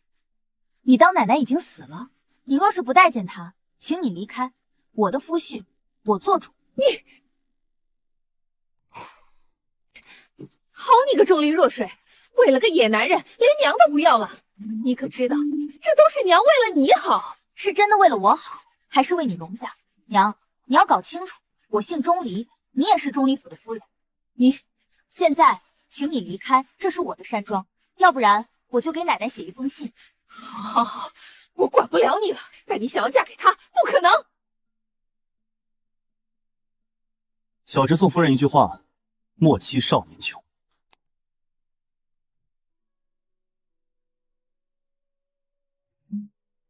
我真的不是想要瞒着你的。傻丫头，我知道你出自怎样的人家，你姓什么，这些对于我而言都不重要。我喜欢的是你的人。另外，我这人吧，不会去惹事，但也不怕事。好，还有，我娘说要我嫁给二皇子，你也不要在意，钟离府不是她说了算的。好，我奶奶不同意，就没人敢要我嫁谁。好，那我们就一起将作坊建设起来，让他们知道华平春终有一天会春满人间。好，我会的可不仅仅是酿酒。你还会些什么？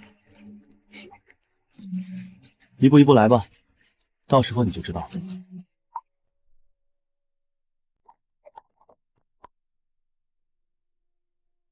夫人，小姐她决定不了，我才是她娘。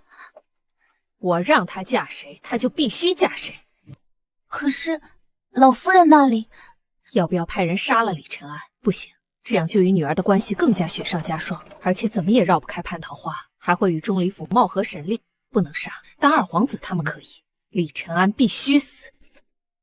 准备一下，我们尽快回京都。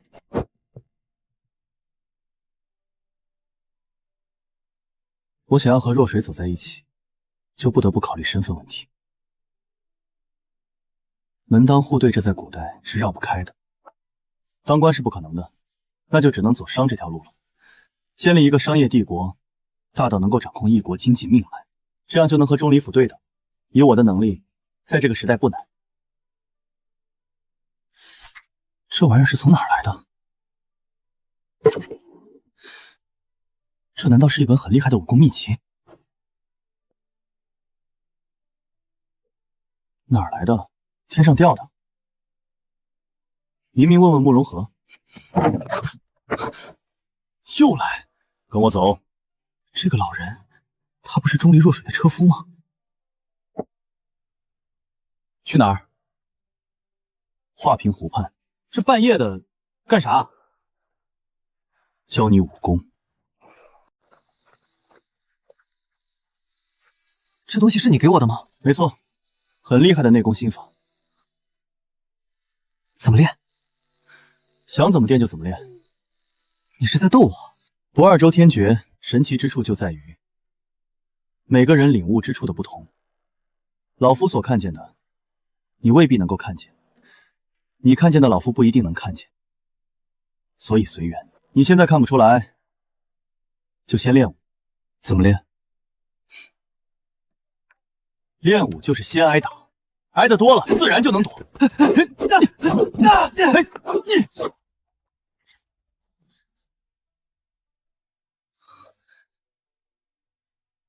我怀疑这老头子就是报复我那一砖头。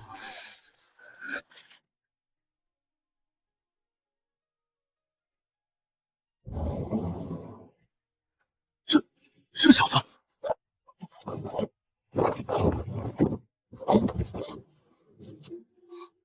难道真有天赋？不知不觉，我竟然跟着练了一个晚上，不但没有困意，还神清气爽。这内功这么厉害，反正都到这里，从现在去跟蔡正尧商量下粮食供应。哟，这不是欺世盗名的大才子吗？看看你这张脸，陈国公离开了广陵城，钟离府估摸着也对你失去了兴趣，终究是被人揍了吧？这人啊，终究得清楚自己有几斤几两。本姑娘还是好言劝你一句，有些高枝，不是你这样的蝼蚁可以去攀的。你李承安就是个被李府赶家门的弃子，你若是老老实实当个废物，或许还能平安一辈子。莫要以为你做了一首词就当自己真是文曲星下凡，那首词只有你才知道是何人所作。莫要以为你能骗过天下人，纸包不住火，终究有揭晓的那一天。到时候你会再次成为广陵城的笑话。你就是一朽木，可别真当自己是梧桐树，凤凰不是你能够引来的。你他娘大早上有病吧？你家是忘了把你拴住了？大早上跑出来发癫。还有，我是朽木，可没想过去引凤凰，但引你这样的麻雀正好。你说呢？大爷这高枝也不是你能攀的，那你为妾倒是可以，如何？你找死！倒是柔软，却如枯槁。你给大爷我当妾都不要！李承安，你找死！鱼龙会出手，你李承安焉有命在？还真当钟离三小姐会护着你，痴心妄想。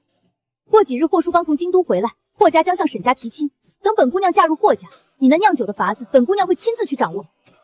当霍府的华行春名扬天下的时候，你李承安坟头的草，恐怕都一人高了。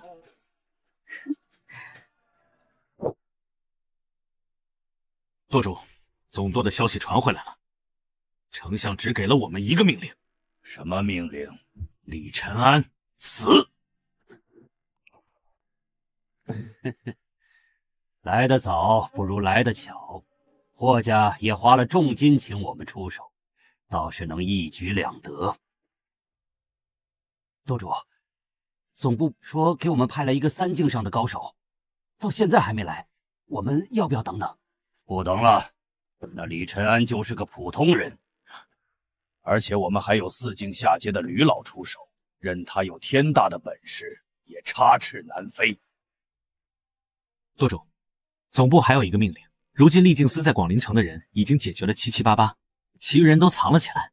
总部命令我们找到厉静司花名册，将剩余的人一网打尽。本舵主记得广陵城的厉静司花名册掌握在一个叫翠花的女子手中。既然如此，这件事今晚一起做。既然命令下来了，召集人手，是，让他们今夜全部集合，倾巢而出。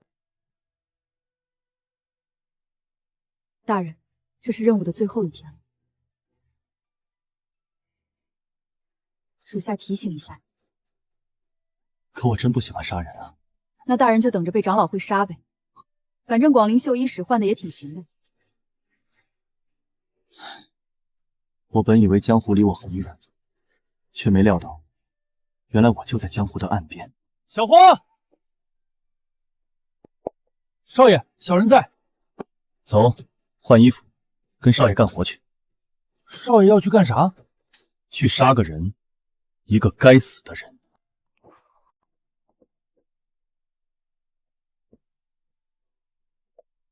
少爷，要杀的人在这里面。没错。少爷，人有点多啊，我们两个能行吗？我也没想到人会这么多啊，难道宋元平知道我今天要来杀他？不应该啊。不管了，今天是最后期限，不上也得上。放心，你少爷我早就计划好了一切。待会儿你冲出去，巡一处点一把火，你记住，神挡杀神，佛挡杀佛，且战且退，然后退到凝香馆。然后呢？若是你还活着，就跑，往府衙跑。那岂不是自投罗网？放心，到府衙你就安全了。少爷会捞你的。好，少爷，我去了。今晚的任务你们都听说了吧？本舵主再强调一遍，待会儿周作带几个兄弟去一趟二井沟巷子里的小酒馆，其余人皆可杀掉，但务必将李承安活着带回来。逼问出酿酒法子再杀。属下领命。接下来咱们说另一件事。四公主前段时间在广陵，似乎要重建广陵城丽静司，绝对不能让丽静司死灰复燃。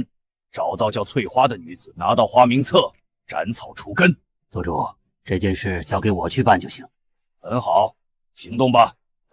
莫舵主，着火了！小员外起火了，火势极大！小姐，那个宋元平就住在竹雨小筑，那地方是鱼龙会在广陵城的分舵所在。我去刺探了3天，里面有大致16个江湖人士，武功最高的不是宋元平，而是一个独眼的吕姓老者，四境下阶。如果李公子那任务是刺杀宋元平，他根本没有丝毫机会。宁楚楚为何会给李承安一个根本不可能完成的任务？不对，这任务就不是给李承安的，而是要我出手帮他铲除广陵城的鱼龙会分舵。好你个宁楚楚，为了你的太子皇兄，连亲闺蜜都利用。你去告诉吴老一声，就说他徒弟有危险，你带他去，他知道怎么做。好。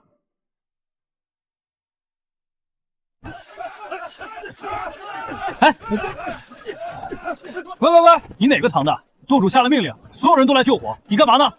哦，我啊，是舵主让我过来传句话。什么话？下地狱去问他吧。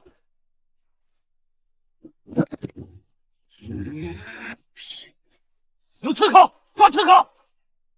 你们继续灭火，老子去收拾了他。是。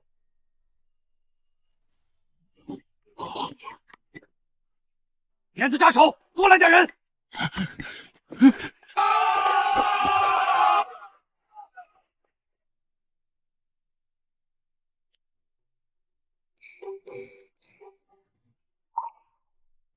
如此看来，李承安怕是已经来了。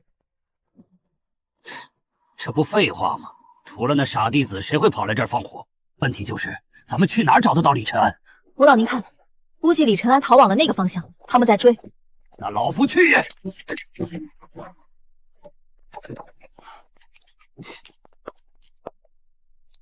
吕先生，这是敌人的调虎离山之计。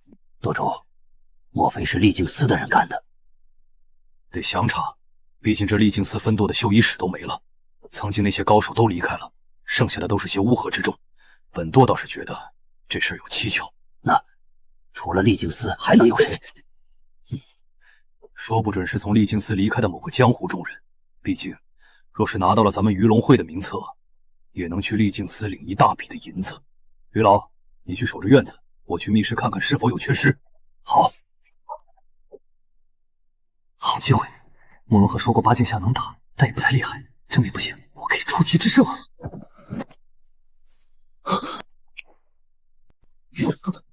我操，动不了了！这就是传说的葵花点穴手。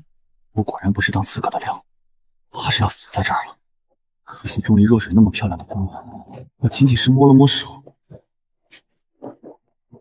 少年，大意了吧？你没有丝毫内力，就一普通人，居然也敢来行刺本舵，勇气可嘉，但实在是自不量力。我说，咱们是不是可以好生谈谈？这丽静司当真是穷途末路了，居然委任了一个寻常少年当绣衣使。你说说，我们能谈啥？说到这个就来气，我也被骗进去的。宋舵主英明神武，我可以弃暗投明，成为我们鱼龙帮的密探，如何？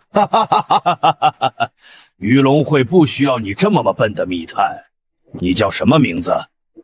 我叫苏木心，京都四大才子之一的苏木心。正是。如此说来，花老大人当真是选择了站在太子的那一边。老师如何想的我不知道。既然是苏木心，本舵倒是觉得可以合作。只要你以绣衣使的身份将剩余的丽静司密探召集起来，本舵就放了你。你觉得如何？我觉得不如何。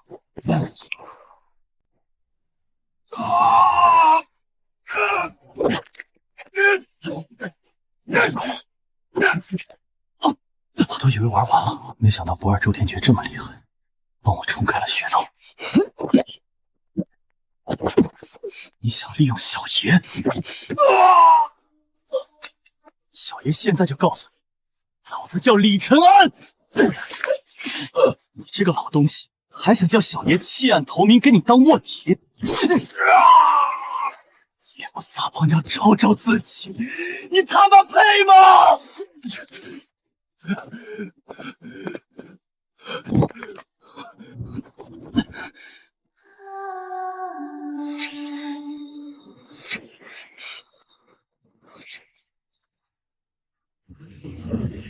也不知道小花有没有顺利逃脱。还好下了雨，路上也没人，否则就我这样，估计会吓坏很多人吧。没想到苏木心这小子的名头这么好用，借了2次，产生了极好的效果。往后遇到不妙的情况，还用他的名字。还要多感谢我那个便宜师傅，不二周天诀真好用。这条回家的路，为什么今天感觉特别长？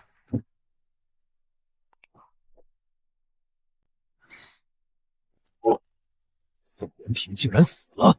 不仅死了，我们赶过去的时候，发现整个鱼龙会分舵死伤殆尽，几乎没有活口。还真是巧了，刚让宋元平去杀李承安，他就被杀了。有没有可能是李承安杀的？大伯，不是我看不起他，100个李承安都灭不了鱼龙会分舵，必须是他。大伯说的对，不管谁灭的鱼龙会都不重要，我这就去逮捕他这个凶手。霍家原本已经和宋元平谈妥，却不料就在当晚，鱼龙会上下被全灭。霍家怀疑李承安所为，不过为父倒是觉得李承安没那本事，曾经学拳3年都没有入门，他凭什么能杀宋元平？更不用说宋元平身边还有一个高手吕先生。霍家邀请为父去一趟，他们对李承安在桃花溪畔建作坊有些担忧，一旦让他成功了，足以动摇霍家酒水的地位。你与三小姐熟悉，去探探三小姐的口风，弄明白那块地是卖给李承安的，还是三小姐送给他的。另外就是三小姐而今究竟和李承安还有没有往来，这事儿很重要，关系到霍家下一步的举动。另外，霍淑凡已经在回来的路上了，你与淑凡的事到那时也将正式确定，未来你就是霍府的少奶奶，这件事定要用心。女儿知晓，女儿会去探一下三小姐的口风。一旦确定三小姐与李承安没有关系，为父估计霍家要准备亲自对李承安动手了。你终于醒了，让你担心了。我睡了多久？3天。那确实很久了。可不是嘛，真的吓死我了！以后千万不要那样去做。你要记得，你还有我。不过你也真厉害，竟然真杀了宋元平。霍传明想要以你失踪为由抓捕你，被刘知府挡下了。林小花怎么样了？她中了2刀，一刀在手臂，一刀在大腿。我也请了回春堂大夫去给她敷了药，想来已无大碍。小子，醒了，倒是出乎了老夫的意料，也不知道是不是该说你命大。把手伸出来，干啥？老夫给你把把脉。你还会看病？不是看病，你小子居然有啊！师傅，我是个男的。为师说的是你体内有内力了，也算是因祸得福。现在你不二周天诀已经入门了，这才入门？你知道入门有多难吗？自从老夫领悟不二周天诀后，老夫门派中这30年再也没有一个弟子领悟。老夫找了30年的徒弟，只有你入门。不二周天诀与其他内功不一样，看的是缘分。哪怕你已经错过练武的最佳年纪，入了门，实力也会突飞猛进的增长。我操，这难道就是传说中的绝世武学？你招收这些广陵城的小痞子干嘛？他们毕竟是混混，真的能调教出来？可不要小看他们，他们都是孤儿。像他们这样的人，对他们好一点，他们真的会将命交给你。酿酒坊建成后，肯定会引来一些人的亏许，我需要他们去帮我做一些见不得光的事情。剑舞姑娘，能帮我找一些江湖女侠吗？不知公子要这些人来做什么？我要重建广陵城的丽静司。丽静司不是还有一些密探吗？我不信任，所以要重新组建自己的信任。我宗门的师妹们的确到了出山的年纪，我会传信回去，没有意外他们会来相助于你。跟他们说，俸禄我开。小姐，沈家小姐求见。小姐见还是不见？那就见一见，看看她是代替谁来的。今儿怎么有空来我这儿了？近日听到了一些闲话，所以来求证一下。哦，我倒是好些日未曾出门了，外面说的是何闲话？还不是那李承安，他要在桃花山建酿酒作坊，外面有说是三小姐低价卖给他的，也有说那地是三小姐您送李承安的。那传言有损三小姐的名声，我岂能充耳不闻？所以特意来问问。那地我是卖给他的，毕竟画坊他帮了我一把，另外又救过我一次，钟离府没有欠别人人情的道理。果然和我分析的一样。李承安与三小姐并没有关系。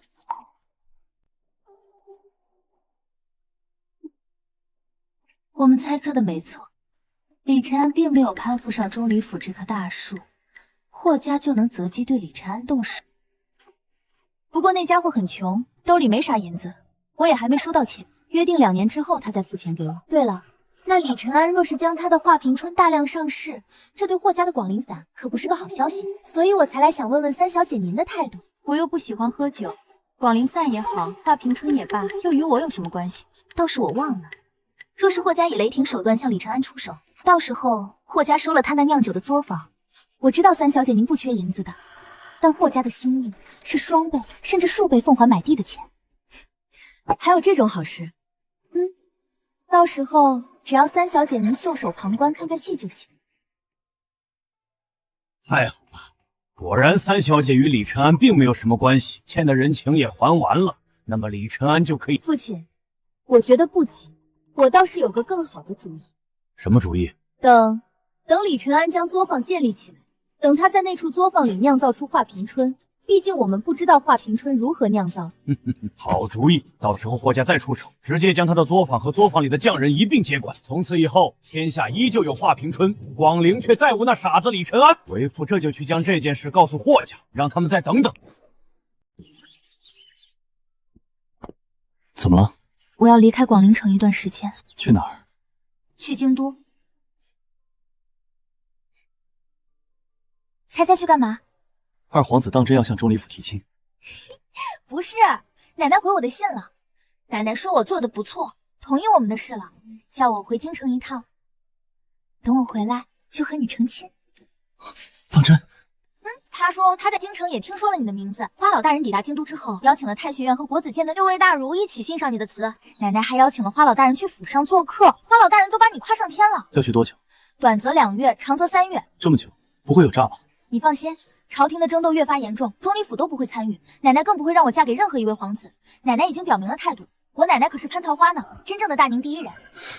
潘桃花，我听刘胄说过，大宁40年前的奇女子，真正的武道大宗师，一人一剑杀穿了整个敌营，手下全是让人闻风丧胆的江湖怪物。我不在这段时间，你可不能沾花惹草。想什么呢？弱水3000，我只取1瓢而已，有你，我这辈子就足够了。这可是你说的。低头。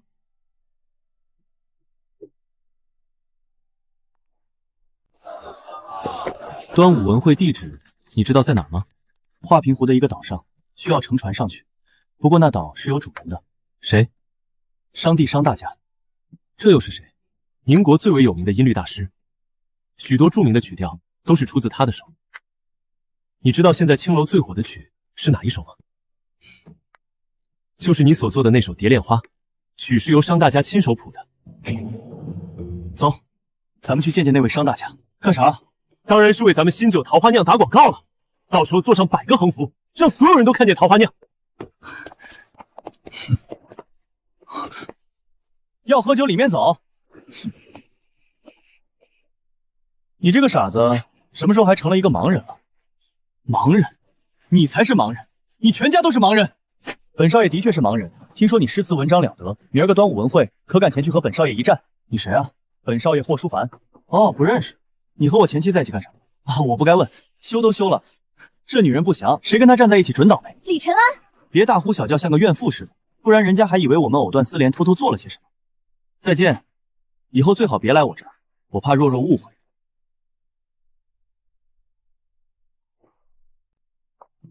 家主，外面有3人求见。老夫今日不见客，让他们回去吧。家主，那2个少年，一个是京都来的苏木心，另一个说是叫李晨安。说，有个少年叫李晨安，将他们请进来，将老夫那罐毛峰取来，煮一壶茶待客。奴婢遵命。16年未见，还以为你死了。你都没死，我哪敢死？不过桃花山上的墓地我倒是选好了。这桃花岛上的墓地我也选好了。你们谁是李晨安？晚辈就是李晨安。哈哈哈哈！花老头说你是他见过的最有才华的少年，老夫也见过你所做的蝶恋花，很好，请坐。春兰上茶。老夫一直想要见见你，今儿个你来了，老夫倒有个不情之请，不知道李公子是否愿意？商老请讲，只要晚辈能做到，那一定会全力以赴。好，去笔墨纸砚来，要最好的。我曾经和花老哥说，诗词这东西它真的很简单。今儿个到商大家这里，久闻商大家是谱曲名家，我倒是不想写词了。那你准备些什么？我也准备做一首曲，但不是商大家您所谱的曲，而是一种适合于唱的题材，我称之为散曲，也或者叫诗歌。你要开创一种全新的文体。我这是要亲眼见证一代大家横空出世。这傻徒弟在给自己增加难度啊！你就做一首词，敷衍一下商老头，不就完事儿了吗？李公子请。天净沙，笔边扫尽痴云，歌声唤醒芳春。莺莺燕燕春春，花花柳柳真真，世事风风韵韵，娇娇嫩嫩，婷婷当当人人。好诗歌，绝无仅有的好诗歌。华满庭对你的评价还是太保守了，就凭这一首，你李晨安这3个字必然载入史册，这是流芳百世之伟大创举啊！最后几句叠词堪称点睛之笔。李老弟，这幅字可愿送给老哥？前辈，可别叫我前辈，我和华满庭是莫逆之交。他既然将你视忘年交，那你便也是我的忘年交。这是怎么回事？有这么厉害吗？商老头，李晨安是老夫徒弟，你和他称兄道弟，往后你在老夫面前可就得叫一声师伯。滚！好好一文学大家学什么武功？你的死老头教他，简直是误人子弟。师傅，商老哥，你们别吵了。商老哥，我来这桃花岛，其实想求你一件事。老弟，请讲。明日在你这举办端午文会，我想在你这打个广告。广告是谁？他惹你了？无所谓，你随便打，打一个不过瘾就打2个，老哥给你撑腰。老爷，外面广陵3大才子的霍书凡求见。让他滚蛋！这年头，什么阿猫阿狗都敢自称才子，他们有个屁的才！他们给李老弟你提鞋都不配。李老弟，好不容易来老哥桃花岛一趟，走，老哥带你走走。多谢商老哥。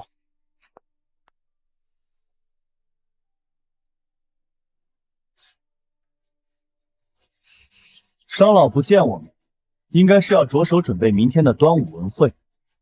毕竟，这可是1年1度的大事。没错，商大家是这次文会的评选人之一，一定很忙，否则以舒凡你的才华与家世，商大家定然会扫踏相迎。说的没错，连我都不见，商大家必然也不会见其他人。那是不是李晨安？那不就是商大家吗？不可能，绝对不可能！商大家何等人物，怎可能和那傻子并肩而立？我知道，花满庭花老大人和商大家是至交好友，花老大人给他那酒取名，所以带李晨安来见过商大家。看在花老大人的面子上，当然也就不会拒绝见见李晨安。这厮倒是懂得借花老大人的事。不过他到这文会场地来是什么意思？明儿个是端午文会，评选者有他的父亲，还有与花老干人相熟的张老先生。第3位评选是商大家，5位评选，3位与他有关，他是来投机取巧的。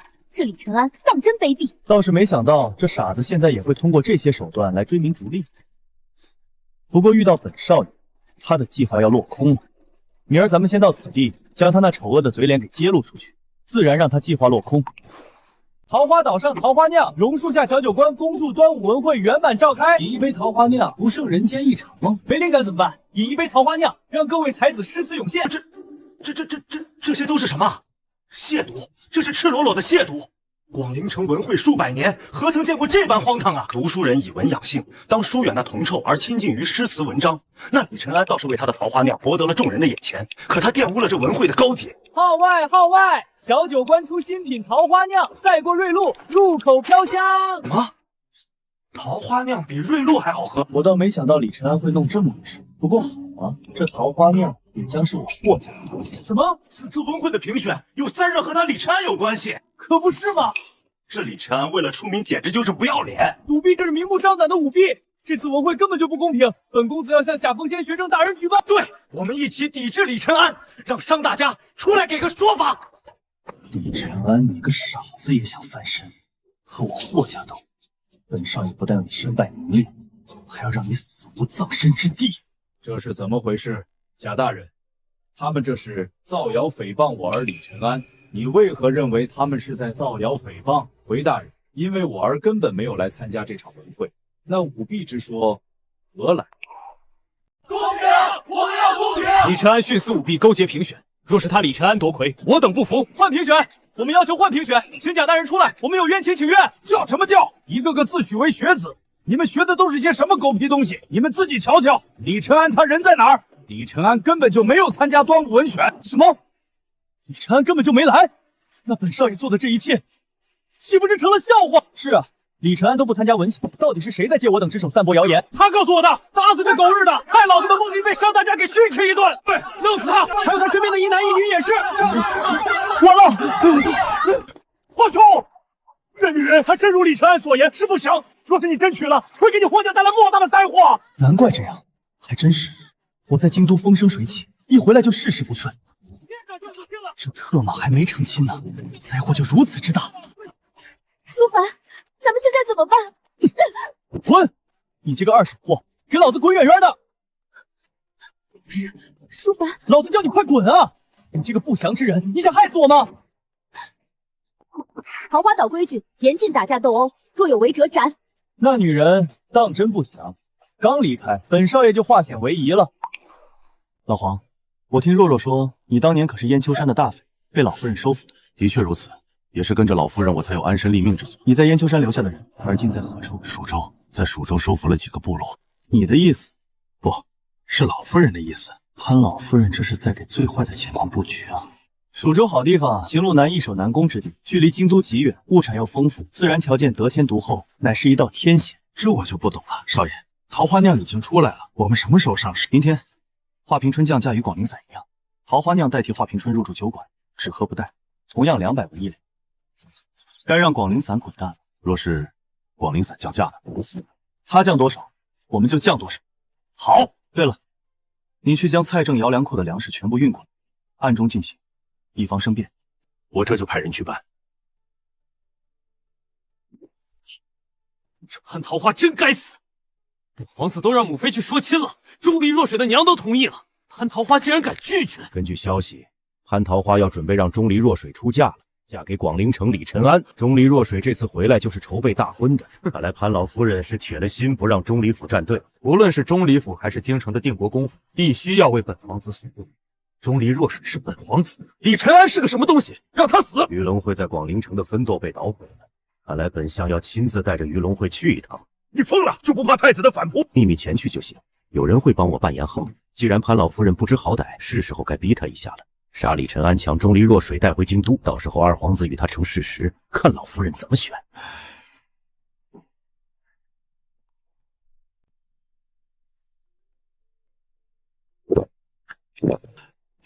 爽，这就是华平春啊！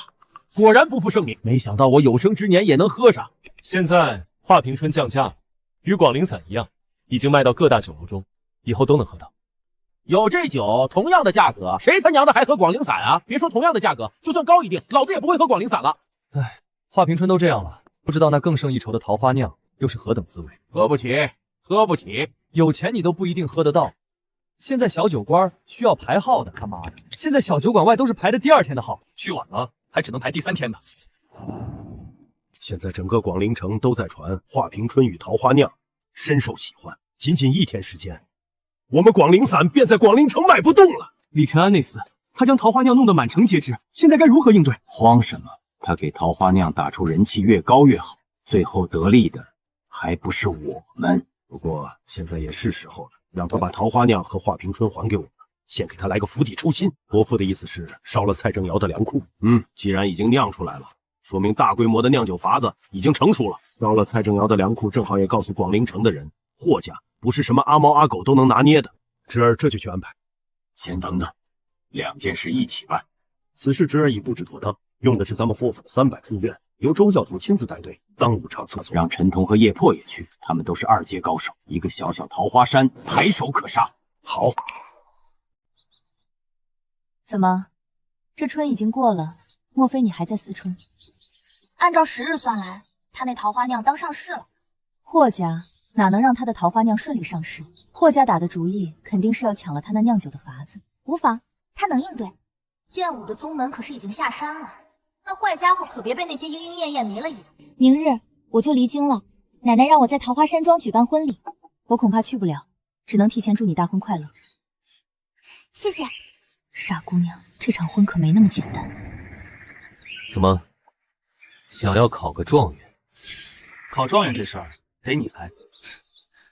看来你还是有自知之明的。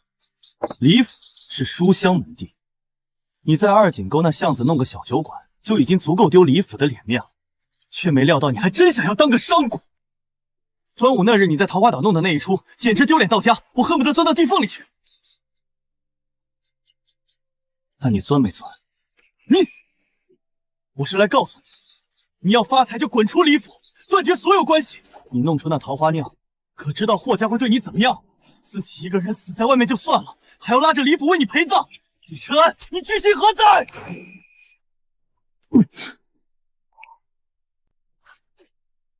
你敢打我！你这个被赶出家门的弃子，你居然敢！无知！你那书读到狗肚子里去了。你再说一个字，我就打死你！我李承安哪怕离开李家，李家也不是你能说了算。看不起商贾，你读书的费用哪里来的？什么东西不要钱？你清高，有本事不花家里1分钱。你算个什么东西？对我指手画脚。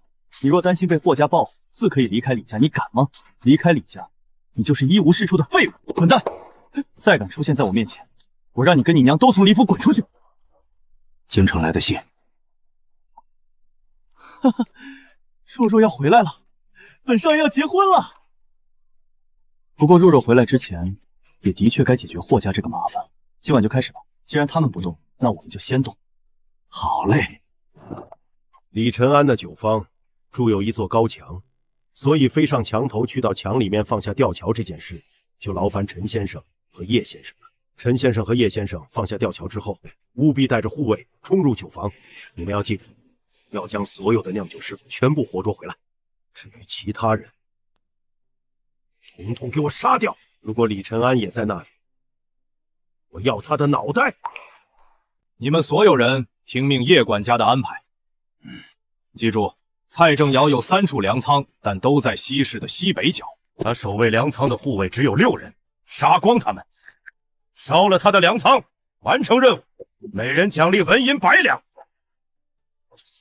此时末出发。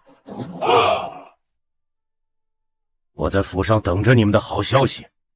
有时候吧，我还真不明白你小子，作为钟离府年轻一辈最出色的子弟，甘愿在广陵城浪费时间。广陵城有什么不好？这里的水可不比京都浅。前丞相李家我钟离府，掌握江南粮仓的沈蔡2家商家霍家，历境司、鱼龙会、皇城司，数都数不过来。你若真担心李承安，看着我干嘛？我又不会害他。我就好奇了，现在的情况是霍沈2家对付他一个，你说谁会赢？要不你帮他一把？三妹的确有过嘱咐，但父亲不允许。父亲应该想要看看他如何破局。若他真的胜了，那他就是我钟离府的女婿。兄弟们，给老子杀光他们！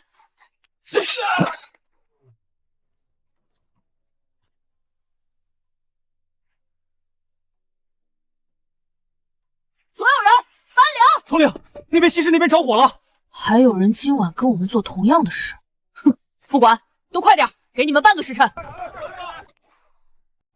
父亲，还是李承安有先见之明，将粮食全部搬空了。走，我们回家，找个日子，为父和李承安聊聊。你接下来去他的身边做事。那李承安当初在衙门外打了你一顿，姐姐记得这件事，他会后悔打你这一顿。那个不知天高地厚的李家弃子，他居然敢3番5次的羞辱我，还让舒凡对我升起厌恶之心，他是真的该死。你看着吧，今儿个晚上霍家会对他釜底抽薪，他若是就在桃花溪久住，他便见不到明天的太阳。他若没在，等他知道消息后，只会剩下绝望。我要他一辈子都活在绝望之中，我要他沦为乞丐，永世不得超生。姐，那是不是李府要连根拔出？一步一步来，到时候姐让他的妹妹李巧熙做你的妾。好，我天天打他，让他后悔这辈子是李承安的妹妹。过了今晚，他李承安就算没死，他也啥都没有了。姐，孩儿在，明天你就带几个护院去二井沟把李承安的小酒馆砸了。若是他人在，就连人一起给砸了。孩儿遵命。老爷，老爷，看来事情已经办妥了。老爷，咱们的粮仓被烧了。你说什么？咱们的粮仓怎么了？被烧了！啊！究竟发生了什么事？老爷，我等去烧蔡正尧的粮仓，一切都很顺利。完事之后，按照家主的吩咐，我等正在回来的路上，却不料看见东南角也起了大火。等我们赶到的时候，正想要救火，却杀出一帮人，他们见人就杀，连叶管家也被他们杀了。小的是拼命逃回来向老爷报信的，所有的粮食都没了。霍家必然会拿到酿酒的方子，我把所有的粮食都集中在粮仓，全力支持霍家粮酒，现在全没了。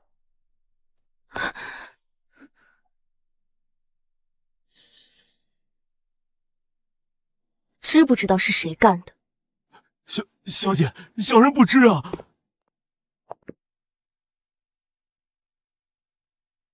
你小子今晚搞这么大的动静，就不怕？原本还在想如何处理，结果蔡正尧传来消息，今晚搞事的可不止我一个。这下大家都动手了，谁也不干净，我怕啥？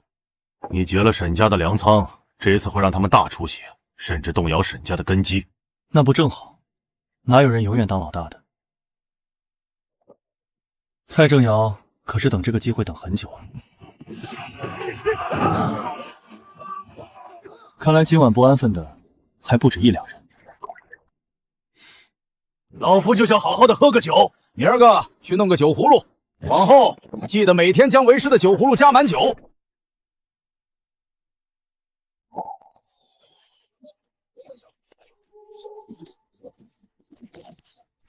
雕虫小技，去死吧！杀！高手，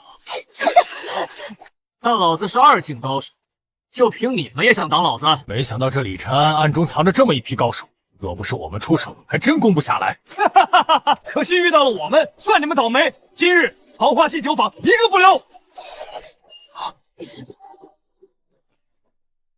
该出手了，点子扎手，会出人命的。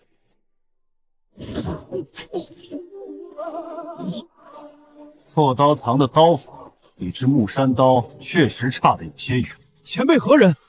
你娘可好？家母尚安。那就回去侍候你母亲。多谢前辈手下留情。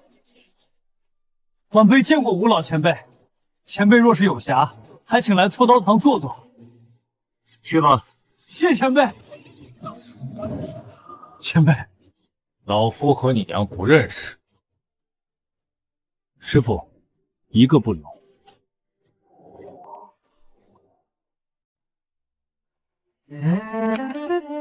你赢了。你还是不甘心去蜀州？老师的意思不是，家父的意思。钟离府为什么会帮我逃过这一劫？家父说，你帮过李承安，钟离府也需要一个人去蜀州。钟离府已经将李承安视为府上的人了。也对，毕竟李承安赢了。请你转告你父亲，刘多不会将蜀州经营的滴水不漏。等会儿有人报官，就让官府去查。你不担心霍传明用官府的力量去威胁李承安？让他去威胁。那小子抱着厉静寺的牌子始终如一，这不是个好事。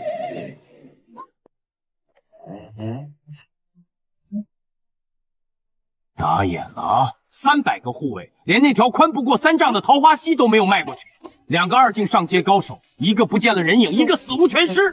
这个李承安，而今来看，我们都走了眼。钟离府厉害呀，这才叫落子无形。爷爷的意思是，这件事的背后有钟离府在帮着李承安。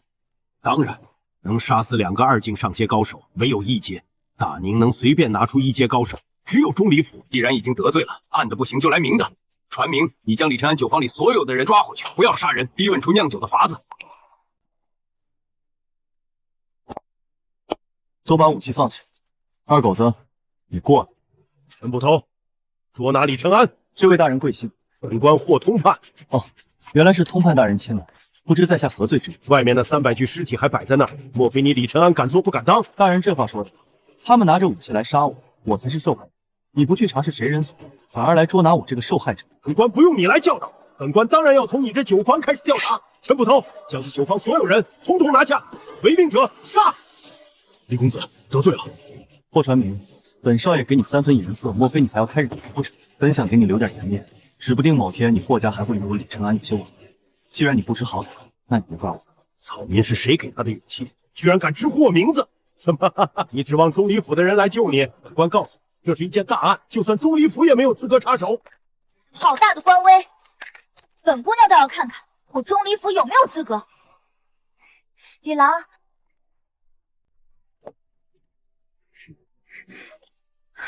李老，我想你了。欢迎回家，不过先等我打发走他们。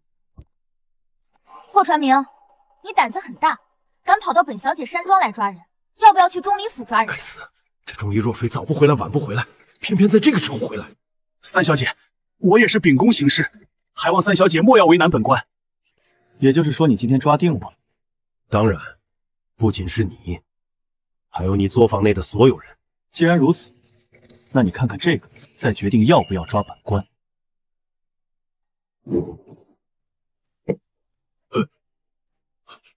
鱼龙会舵主令，宋元平才死多久，鱼龙会舵主就换人了，还是他？这怎么可能？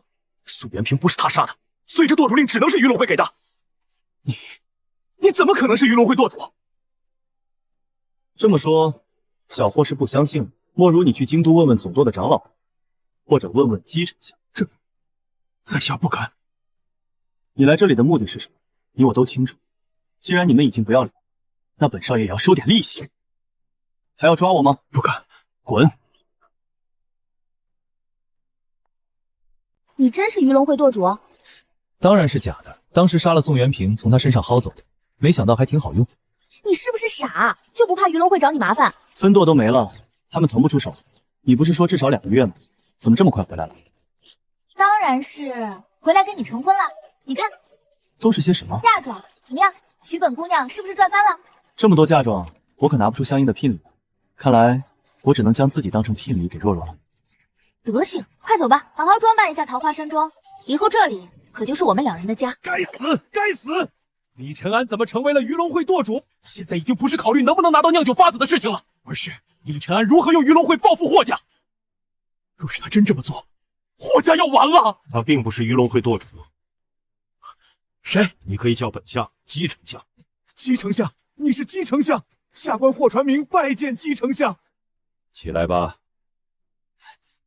不知丞相大人为何来广陵城？还有，您说的李承安不是鱼龙会舵主，又是怎么回事？本相并没有任命广陵城鱼龙会新舵主，他那块牌子是宋元平的。原来是这样。这么说，宋元平真的是李承安杀的？你霍家想要桃花酿酒的法子，姬丞相来这里的目的到底是什么？不管是什么，这都是霍家一次飞黄腾达的机会。回丞相，我想，好，你霍家愿意跟着本相，倒是可以给你们霍家一次机会。还请姬大人吩咐，我霍家赴汤蹈火，在所不辞。这一次本相秘密前来，不得暴露行踪。本相要你霍家办一件事：钟离若水即将大婚，本相要这场大婚中，除了钟离若水，其余人死。属下定不负姬大人所托。很好，我带了些高手，保证让你万无一失。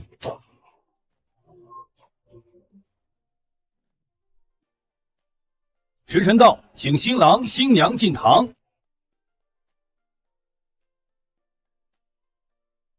两性联姻，一堂缔约，良缘永结，匹配同称，一拜天地。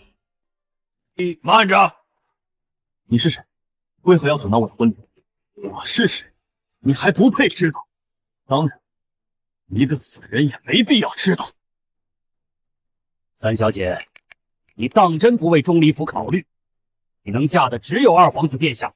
现在跟我走，或许还能好好谈谈。今天是我大婚之日，我不想动手，还请你离开。李承安，今天就是你的死期。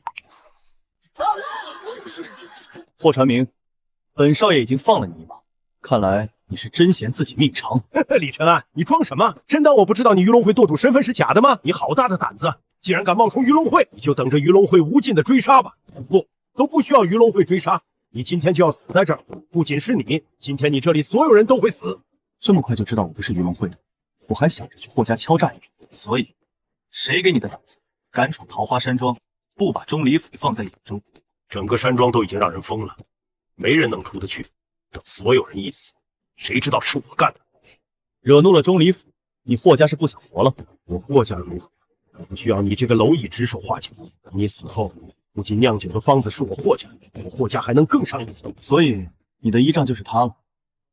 我没说错吧，姬太、姬丞相？你竟然知道姬丞相？我当然知道，只是没想到你也会参与进来。你们要不来，我这场戏还真不知道该怎么唱进去。你说什么？你知道本相？没错，姬太，我等你多时了。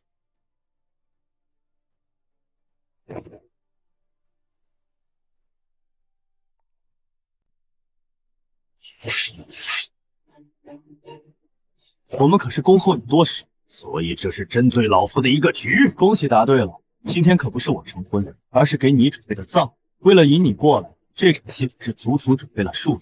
钟离府蟠桃花，没错，的确是潘老夫人的计划，提前写信告知了我。你们就这么笃定本相会来？二皇子身边的助力有你，有燕国公主，我是期盼着二皇子，可惜他没那个胆。反正你们都会来一个阻止这场大婚，来谁都一样，死一个足以破坏京都现在的平衡。哈哈，好一个蟠桃花，老夫还真是醒瞧了。不过真以为吃定本相？本相这次带的人手可个个都是顶尖高手，只要杀了你，带走钟离若水，赢的依旧是我。你觉得我钟离府就没有准备吗？你的人已经被吴喜辰前辈缠住了。吴喜辰消失了20年，竟然藏在广陵城。算了，怎么也没想到蟠桃花竟然用自己最疼爱的孙女来做局。如今唯一的破局之法，只有钟离若水。你钟离若水不会武，你不是？我当然不是小姐。老夫人让我给你带一句话，请姬丞相赴死。下一个该谁了？你们完了！你们竟然敢杀当朝丞相！杀了又如何？不仅要杀他，还要杀你。我可是广陵府通判，我现在要逮捕你们！上！所有人给我上！还愣着干什么？你们以为会放过你们？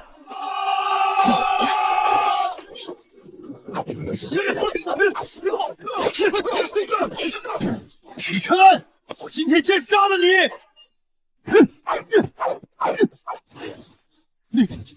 你一个傻子，怎么可能会武？我师父可是吴喜辰。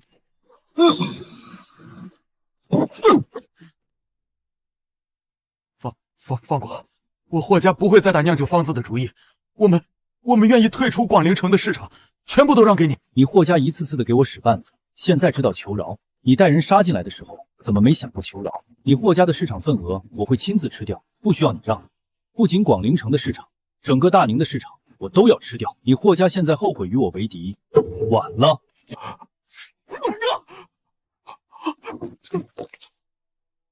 将所有人全部杀掉。姑奶奶，别生气了，好不好？哼，你竟然跟奶奶串通在一起瞒着我！我这也是迫不得已，毕竟这是你奶奶定下的计划，不能有一点闪失。瞒着你，才能让姬太他们相信，知道的人越少越好。枉我还期待了那么久，精心挑选的嫁衣，结果跟你拜堂的竟然是见我。假的，假的，不是真拜堂，而且连双方长辈都是假扮的，怎么能作数呢？我李承安怎么可能喜欢别人？浮世3000，无爱有三，日月与卿，日为朝，月为暮，卿为朝朝暮暮。就会说好听的。那你说什么时候娶我？这件事其实老夫人已经安排好了。奶奶有什么安排？老夫人说，等这件事结束后，就让你带着我回京都定国公府，他们亲自为我们主持婚事。当真如此？自然不能便宜，不过还需要等些时日。一来，霍家倒了，我们需要消化霍家留下来的市场；二来，京都那边也在有动作，姬太一死，平衡被打破了，现在是关键时期。储君之争是各方势力的角逐，不会短时间结束的。那得等多久了？我有一个办法。什么办法？我们先偷偷的在广陵城成婚，然后再去京都。这样不好吧？我奶奶都承认你了，你现在已经是钟离府的人了，难道说你不愿意？好，就依你。这是对你的奖励。